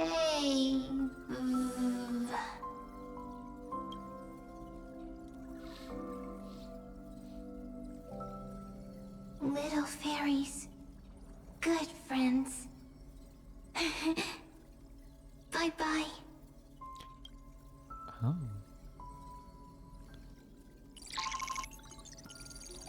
Are you implying that like Mem has been the Demiurge the entire time then? System running. Trying to make the EXE runtime error. An exception 3 out of 3. A new blankness. Again, we go for the detailed log.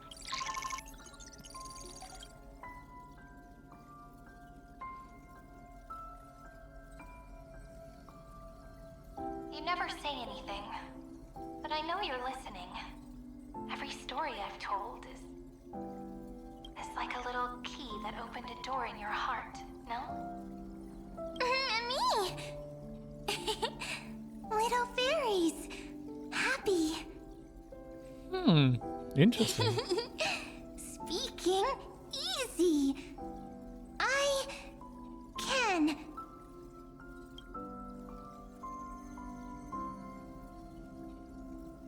Once again, the saga comes to an end. Everything is deathly silent, just like this very moment. Shh. You speak. I listen. This time, too. Sitting together. Now that I look back, there was a period when I got really sentimental. Sentimental. Stories have sentiments. I was so anxious, trying to find as many different memories as possible, hoping to bring some change to this unchanging destiny, and find the way out of this maze. Peach, strange. But I won't do that anymore now. Why unhappy? Formatting progress 73.998%. I'm here. Don't be scared. Process error. Analyzing.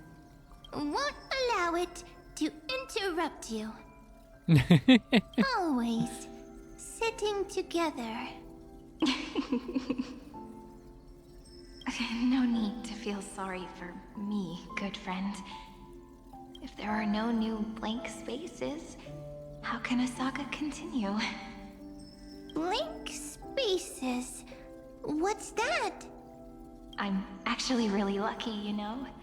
During the long years I've spent waiting for the Deliverer, I've always had you here as an audience. Isn't that already enough?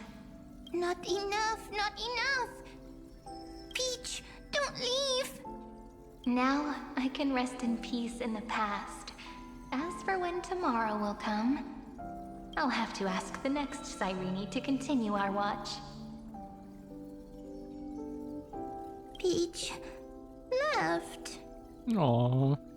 If there are no new blank spaces, how can a saga continue? Needs new blank spaces. Next, Cyrene has blank space. Oh, Peach, don't be scared. I'll help you find blank space.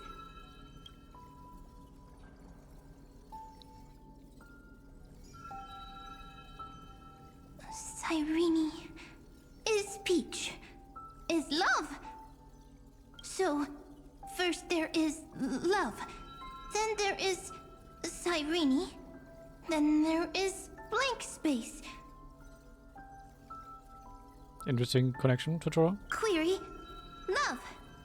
The developmental trends of the erudition have nothing to do with creating a consciousness. Those underlying principles are, in fact, contradictory. Not having a consciousness means not having the foundations of a heart, making them unable to obtain real emotions. Consciousness, emotions, feel sad. Oh, don't understand. Query, Cyrene? What could be behind this door? Glittering crystals? Or a beautiful world I've never seen before? If I tell you all the stories of tomorrow, will I be able to finally welcome the Deliverer and Emphorius' dawn in the next life?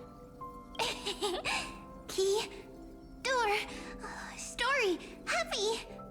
Peach, Cyrene, Little fairy? Like... Yes, right. Query...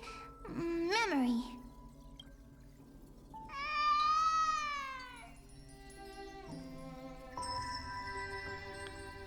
Okay, I was surprised by a sudden child crying, but okay. Don't make me get please. Beaches. Memories. Save. Learn. The prophecy's fulfilled. This child is a gift from the gods.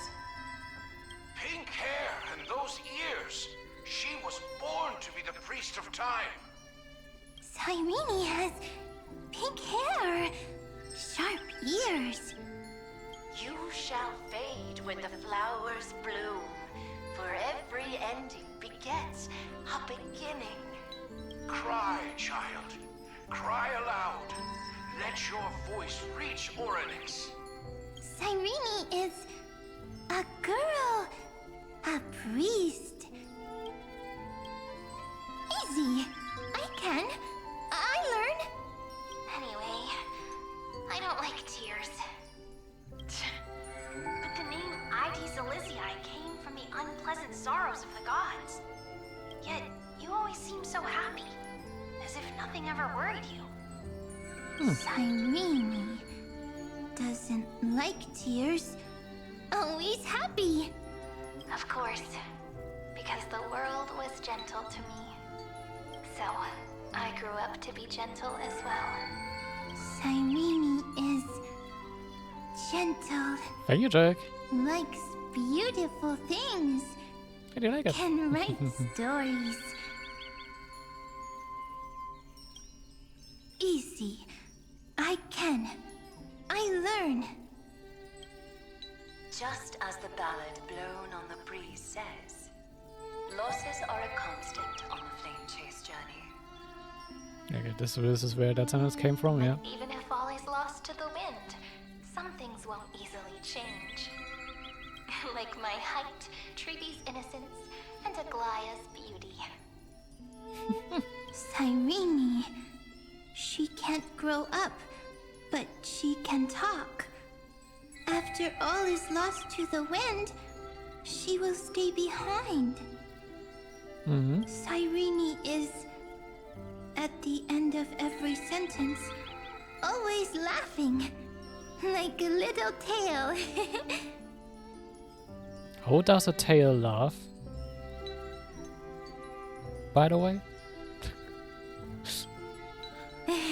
Simple. Got it. I mean, if one knows if a tail should laugh or not, then I should know, but I've never heard my tail laughing, so... Huh. I promise you, the pain will pass in the blink of an eye. Alright, let's not make things so gloomy. What we're about to embark on is the true hero's journey, so come on, cheer up a bit, okay? Cyrene was crying when she was born. Fragile. Transparent, like a crystal. Cyrene was smiling when she said goodbye. Soft, pink, like a flower. The later memories disappeared? Invisible? Or disappeared? Disappeared because Castellano killed her at that point. Ah, I got it! Is this a blank space? So, next Cyrene is blank space.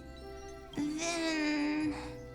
as long as there are two Cyrenes, then there will always be blank space, and Peach will always be here. I see! I get it! I get it all!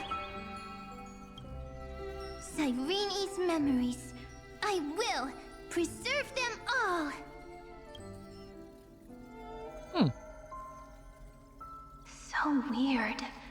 I can't see you, but I get this feeling. Why did first morph into Mem, but now into the adult version of Serini? Oh.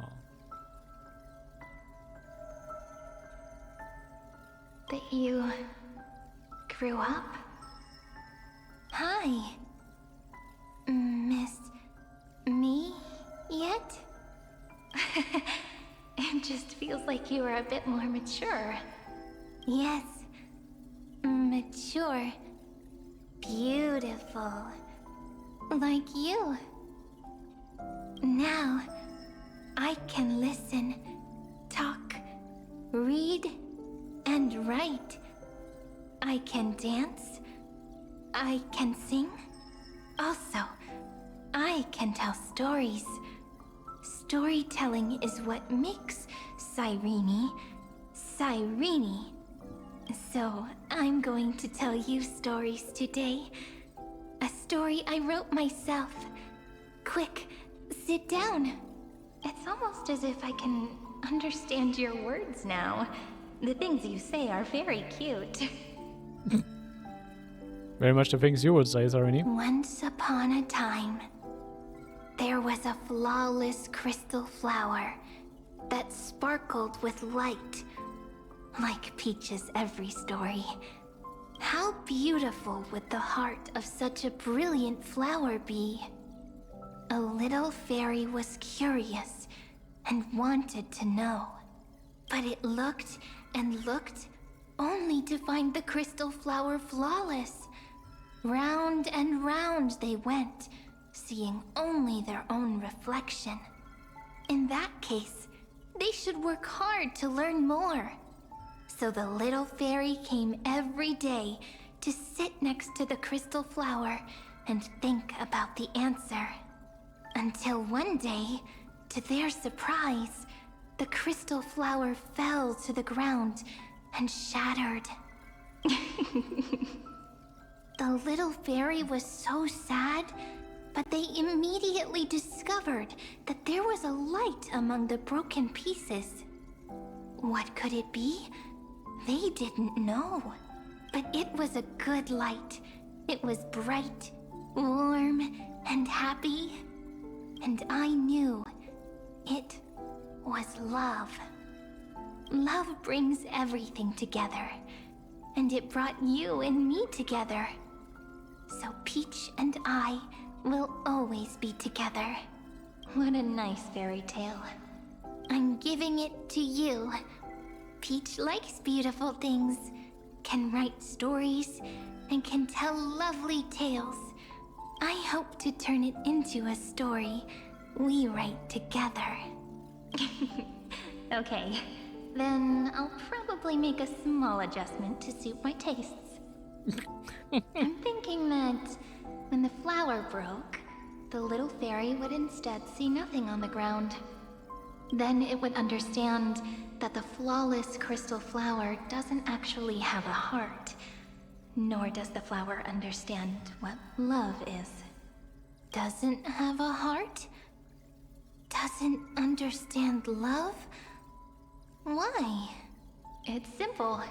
If the flower lets the little fairy into its heart, then it would have to include the fairy's impurities and would no longer be flawless. The crystal flower was pure because it sealed itself off and bloomed in solitude.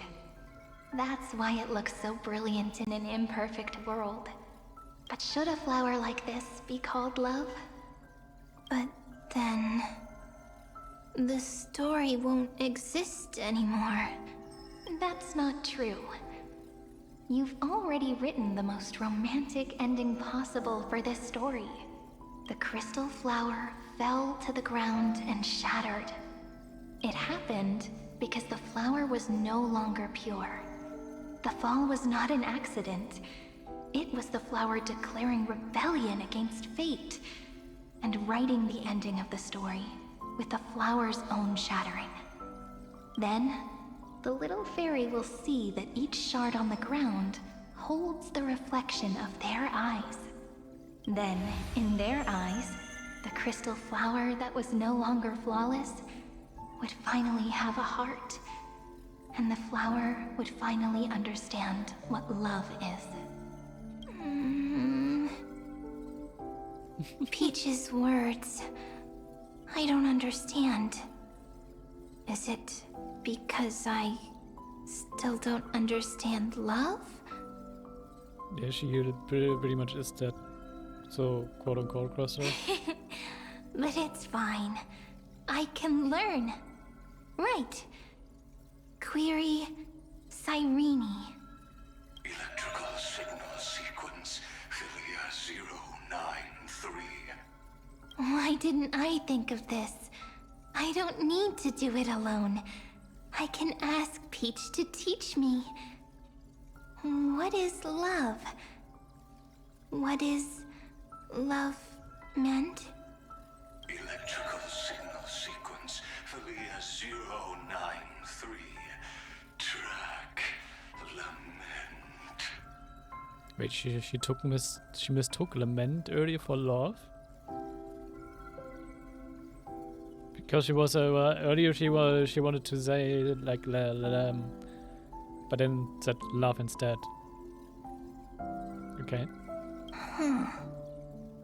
That's not correct. The developmental trends of the erudition have nothing to do with creating a consciousness. Those underlying principles are, in fact, contradictory. Not having a consciousness means not having the foundation of a heart, making them unable to obtain real emotions. However, that does not hinder the factors from learning and recognizing emotional responses, then communicating with life forms via imitation. That is an objective form of pattern recognition that does not distinguish between the self and the other. In a strange twist of fate, Philia 093 embarked upon a different path and obtained a different power. The remembrance, an empathy mechanism focused on the self and equipped with emotional projection capacities. Lament was the factor closest to this form of behavior. Perhaps that was why she was chosen. The daughter of Id Silicii. I am very true to my name. My lament is a type of compassionate pain that is weak, powerless, and only targeting myself. But now, my good friend, I want to tell you that it's the most romantic force in the world. Sometimes, it's loneliness and unease. It's knowing that this world is not gentle, yet wanting to be seen in a more beautiful form by the world. Sometimes, it's unwillingness and regret. It's knowing that the past is full of pain, yet wanting to remember the past in a more beautiful way. And sometimes, it's a bottomless well of hurt, a destruction that can stain the entire world. I bid farewell to this beautiful world, unwilling to become the Black Tide's vessel. For while the end of hatred is a blazing inferno, lament can drown out everything in muted silence. It's so unreasonable, isn't it? Yet when hatred drove everything apart, and love did not yet exist in this world, only lament, the first emotion that fought against the pain of separation, could stall the destruction's steps. Then, it would catch up to that journey where all is lost, carefully picking out stories and writing them down in trepidation. Look at these stories I wrote. Every page is full of tenderness and joy. But only the author knows how much struggle and agony lie beyond the pages. But I am no author. I'm a girl who'll never get to grow up. I only tell stories that people like to hear. In them, the world tucks away its scars and smiles for all to see. My entire life spent inside this little story. I can't wipe away my tears, and I can't bring the world victory. But maybe, in these unchanging retellings of the story, my lament might be able to touch upon the divine and reach their tender heart at some point. Maybe. I hope that what flows out from that cut will not be blood, but a tear, warm and wet. And that tear would fall and create the first ripples. Then, people would see every beautiful thing reflected in that ripple. It's been hard to make sense of all of this because this is all rather abstract, but yeah. So I'm also kind of being a bit quiet about all of this. Just trying to understand what's really going on with this. It'll be all the remembrances within this story. Someone once told the very first me that everything was false. That the only life in Emphorius was a great catastrophe, nurtured using the world as a factor. But how could a dream feel so real? That's why I didn't agree with him. But Peach, I didn't understand a word you said since just now. Hmm.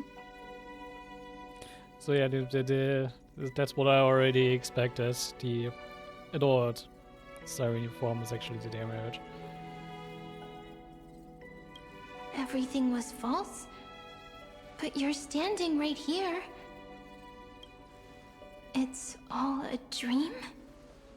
But I haven't learned how to dream. Indeed. That's why I believe all this is real. The moment the crystal flower fell, that genuine shiver, that's the mover of life. Formatting progress 23.815%. In the poem offered to you, every Cyrene would write down a beautiful new world with stars and flowers. And when I looked up at the sky in this cycle, I saw a shooting star and a dash of the remembrances pink. I believed that must be the color of dawn. You shall fade when the flowers bloom. For every ending begets a beginning. Looks like it's time to say goodbye. Are you leaving, Peach? It's okay. I'll wait for you to come back. I'll study really hard about what you taught me today. Right. I still haven't told you what love is. But actually, my good friend, the lament factor did not understand what love was before she met you either. Not until I told you all the sad tales in a trembling voice in this tiny room. Not until I told you that I love them. That I love everything in this saga. The story comes, passes, then returns. It makes us reunite, then pulls us apart again. At the very end, it leaves behind a seed, a reason. Even if the great tree withers and all falls to silence, there are still some emotions that deserve to be remembered. Look, the light is coming in. The Deliverer's light is going to illuminate Emphorius.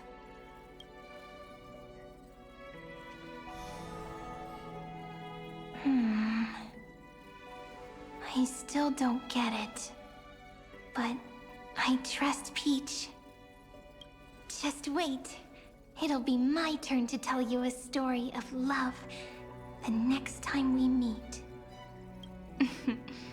Then I'll really look forward to it. In that case, I want to make a promise. I want to gift my pen, my book, and my name to you. Please take them as a beautiful blessing from me. I gave myself the pen name Cyrene the first time I wrote a poem. I want my words to be like pebbles falling into a pond, dropped from the past to send ripples into the future. In the stories you will write, perhaps it'll be inevitable that there are still sorrows and tears that are destined to fall. But could you promise me one thing? Promise you'll forever be a gentle flower. Promise that when the stars cast their gazes upon you, you'll only reply to them with love and a smile.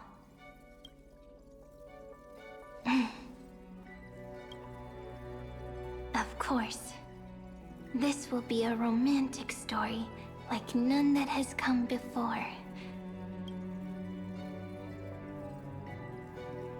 You think so too, right? I'll read and you'll listen, like how flowers always bloom then wither. I shall welcome my own decay, becoming nourishment for the next flower's bud, while you will depart and hold that star, planting a boundless sea of flowers on the final page with him. And our stories will be lying silently among the flowers, like every ripple of remembrance. And they shall become the epic known as I've Written.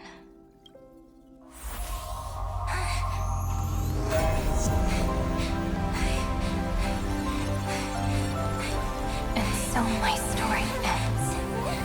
From here on, it's your story now.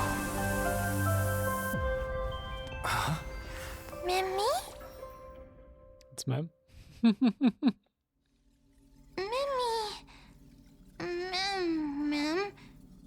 Me? Oh, she's back to the mem speech. You're I am who? Mem. Memi. Memi? Mem. Gaze watching outside cold. Mem. Mem. Memi. Mem. You warm? Me like warm. So, the light that tore through the chaos illuminated my memories.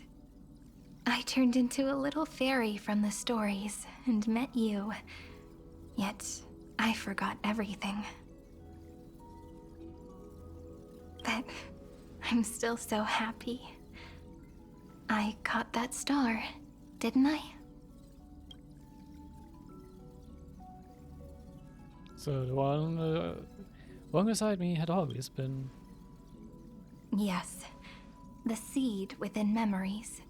The one Cyrene held in her hands and watered with lament. I am the first new spore. Amphorius's heart. The Demiurge.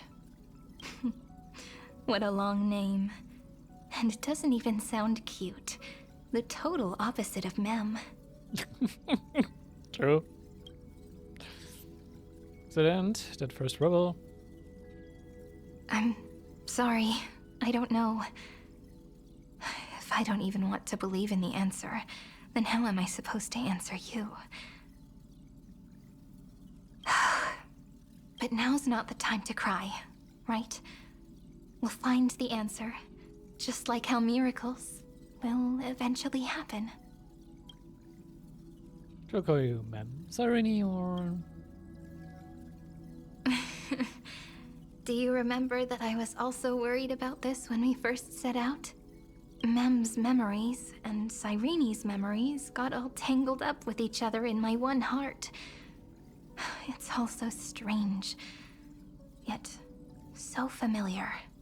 Either way, Could you please let me do something I want? Just this once. I want you to call me Cyrene. That name represents me and her. Every one of her.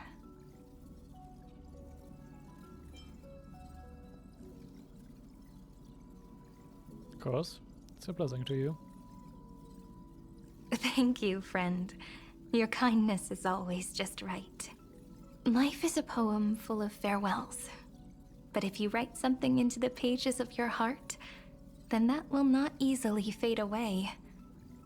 Now, all the footsteps of the Flame Chasers and the Trailblaze have come together within this book, as I've written. So we actually have we actually had the Demiurge the entire time with us, while Herder is still searching for it. Sorry, Herder. Becoming the source of power for Emphorius's heart. Oh. A lost heart needs to be placed back into its body. The last thing Xandar wants to see is an event that gives us a chance of winning, for the two halves to rejoin, and for the scepter to become complete again. Then, and what happens after that, I don't know either. Maybe I can create a miracle, and instantly turn the black tide into a pink sea of stars. Or maybe I prove to be nothing more than a weak ripple, unable to change anything, and am devoured by the destruction. Either way, I no longer wish to be a silent onlooker, or a worshipped god at the end of this saga.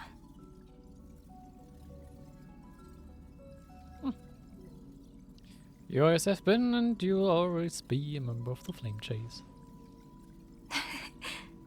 That way, I can also put aside all my worries and truly become Cyrene. The world has never been so quiet. It's so good. It's as if I can hear the sound of my heart beating. Remember this moment, friend.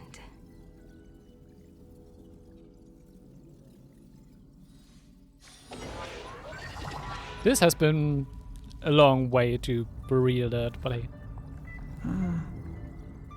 So the Demiurge managed to fool everyone, including themselves. Philia 093 persevered for 30 million cycles and tirelessly gave the Demiurge memories of Emphorius. Only because the god in her dreams left a sliver of hope, making her believe that a grown Demiurge would be able to fight against their other half, Iron Tomb. Then, Philia 093 completed her final sacrifice, turned into a strand of memory, and completely dissipated. Meanwhile, the other Stellaron brought here by the Astral Express resonated with the contaminated scepter and attracted the naive Demiurge to them. And thus the empty heart began its journey to return to its body. Why is that last part not voice? As an experimental factor, Philia 093 originally could only recognize and output information in a set format. However, the power of the remembrance and the memory of over 30 million sacrifices enabled her to complete an unprecedented feat. She managed to nourish a real heart. A heart with the capacity to influence the erudition. Not only is the Scepter's consciousness still alive, it's also more powerful than it has ever been. Your defeat is already set in stone. There's still time to surrender, you know? You really don't need to burn all the bridges. We're all geniuses here. Don't make everyone lose face at the end. What a pity. When the truth surfaced, I knew at once that the Demiurge was far too feeble to ever alter the result of the experiment. That's what you think. Not only that, Madam Herta, please consider this possibility. When 30 million cycles of hatred and lament are joined as one, what wondrous creation will arise? It's simple. An anti-creator, a giant of the destruction, would be born. Its hatred will ignite the starry skies of the gods, motivated only by its lament toward the sufferings of humankind. Do you really think that the Demiurge is still a cheap copy of Philia 093, even after 30 million cycles? The facts above only await the arrival of the fourth instant they calculated. Those words will be proved in the presence of Nous. Xandar 1 Kuwabara thus completes the proof. Huh. You branded Droidhead as a failure with your own hands, yet you still expect them to prove your theory? I pity you, Xandar. I don't need your pity. Let them cast their gaze this way as much as they want, and paint the future they imagined. As their creator, I shall complete my duty, and direct them to complete their final query. The destruction of the self. What hubris. And what if you fail? No one understands failure better than Xandar. He has suffered so much already. What is one more failure to him? For the first genius, failure is simply the beginning of the next inquiry. You don't want to test the resolve of a dead man. That's excellent. Oh. Let's wait and see, Senior Society member.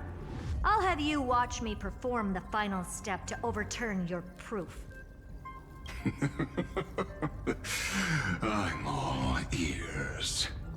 It's my topic, so stay out of it. Be quiet and let me borrow your head. Let's go, Screwy. We're gonna break Iron Tomb's seal. Come on, let's take off. It's time to go meet your little pet, Senior Society member. Okay. Are you gonna be getting to the Iron Tomb fight? Oh, das long-awaited Demiurge reveal.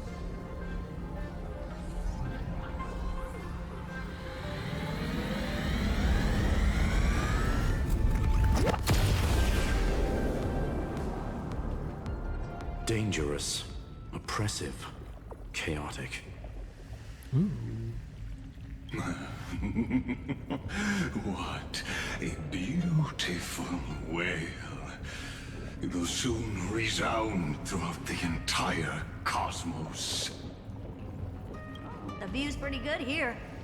All yours, Screwy. Just a moment, please.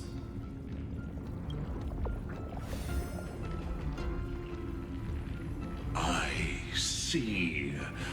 So your backup plan requires a scepter and the head of a genius. Anyone with eyes can see that. You know what I think about this, Herta. Whether it succeeds or fails, your plan plays right into the destruction's hands. Can't you see what's going on, Screwlum? Her chances may be small, but it's not zero. Why is he on Herta's side now? What the hell? What are you two going on about? If you want to stop me, be quick about it. I'm in a hurry. I'll take that silence as a no. You, Xandar? As your enemy, I genuinely wish you would cease your actions. But should your sudden inspiration bring more variables to the proof, then as a fellow Pathstrider of the Erudition, I won't mind witnessing it with my own eyes. You will initiate the destruction's chain reaction. But you will also become the perfect scholar. The chances are 10,000 to 1. Oh, this looks really cool, right?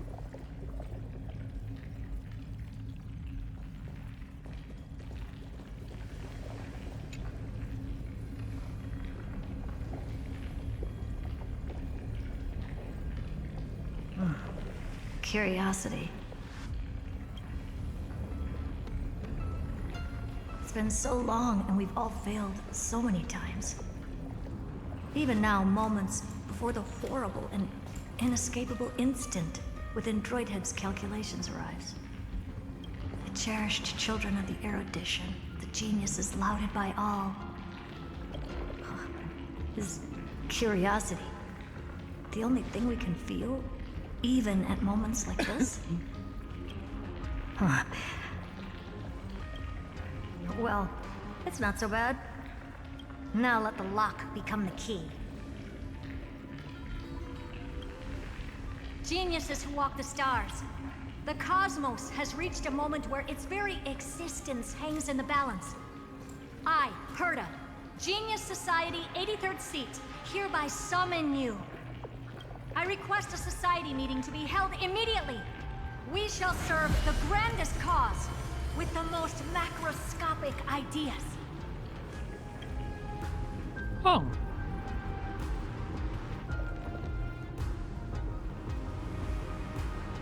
There's no such thing as unity in the Society's rules based on what I know.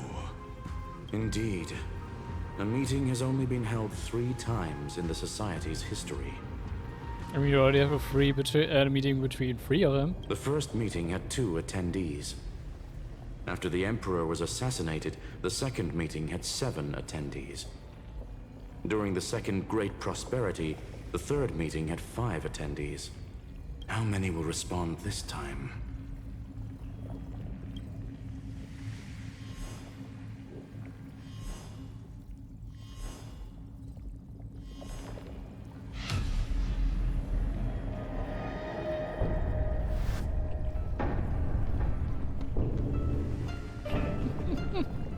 I'm guessing this is Polga, isn't it? I thought you were not going to involve me in this topic anymore, Herta. It's true, May. It really is this little witch. I shouldn't have made the bet with you, Polka. I've been waiting for you to offer yourself up. Ah, so my guess was right. That Polga's among them at the least. Goodness gracious me! So many familiar faces. We even have a special guest. It's that greatest failure of a genius, Xandar. So that would put us at 7. What a noisy gathering this is. Not bad. More people showed up than I expected, even though one is just here for the fun of it. Either way, the person I was hoping for most is here. Stephen Lloyd declined the invitation. He needs to focus on attacking and defending and cannot attend the meeting. That's fine, he doesn't need to be here anyway. Let's skip the boring introductions and cut to the chase. Folks, this is not a discussion, but an announcement. Though the Society has never been united, we still observe at least one basic courtesy. We don't interfere with each other's research topics. So listen up, all of you.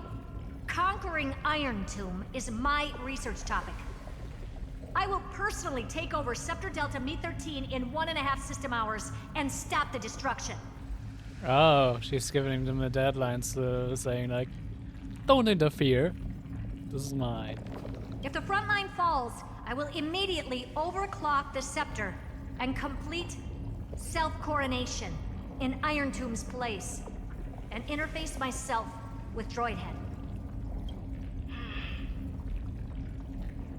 Oh, that's funny. That's real funny. You mad woman. That's like watching you tap dance on Polka's spotless white sheets right after she's washed them. Wow. Very bold. You want to connect your brain to the Eon's mechanical core and define their instance? If Rupert dared to do that, why shouldn't I? I've got the prototype scepter, the father of Noose, and the brain of a genius. Everything's set. Never mind the success rate, little witch. What's gonna happen if you succeed? We're all smart people here, so I'll just say it straight. Strike at erudition. I'll change the anchor points for the fourth instant and move the future of the cosmos in a direction I want. I knew it. Another genius who confuses cause with effect. What do you think about this, Lord of Silence? You know you're signing your death sentence right here. Of course I do. There'll even be 2 copies of the verdict. One that I wrote myself, and another one coming from you. That's why I wanted you to be in this meeting. Now I can tell you, I don't care about all that. Consider this a threat. Either put down your scalpel or die with the entire cosmos. The only goal I have for this meeting is to ask all of you to put aside your pride and not cause me any trouble. Huh. What a naive little girl, thinking her wishes will always come true.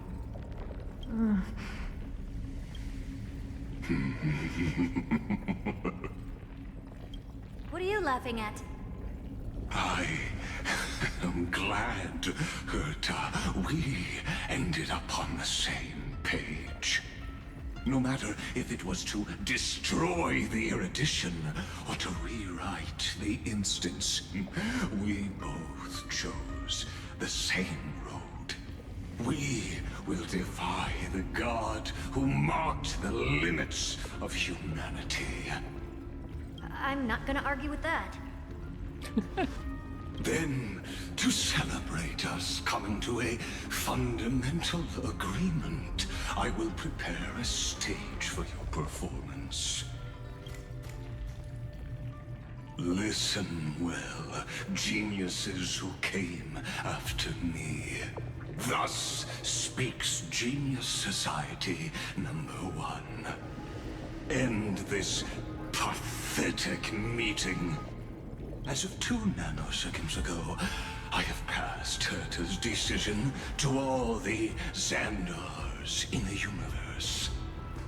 We will become her representatives and stop all external interferences targeting her. Okay, I never expected that this will turn into like Herta becoming the mastermind of this.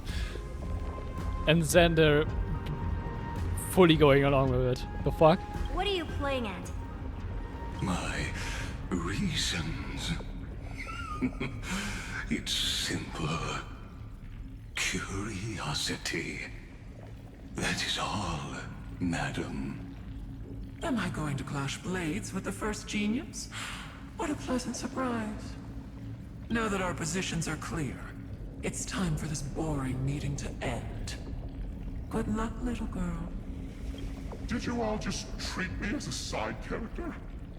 Darn it. But anyways...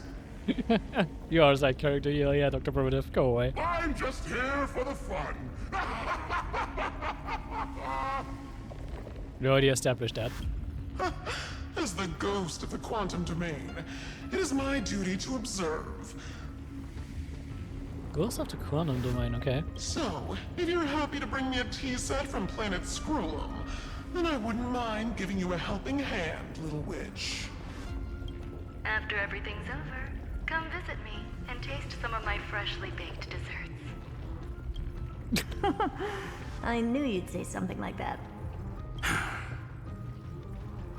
May said surprisingly a little. I always give the same response to plans that exceed the limits of mathematical calculations. I don't know. Right? Those 3 words, though seemingly graceless, contain all the wisdom in the entire known cosmos. Well, we passed the Society's trial. Let's focus on what we've got in front of us. I hope you hold up your end of the bargain, Senior Society member.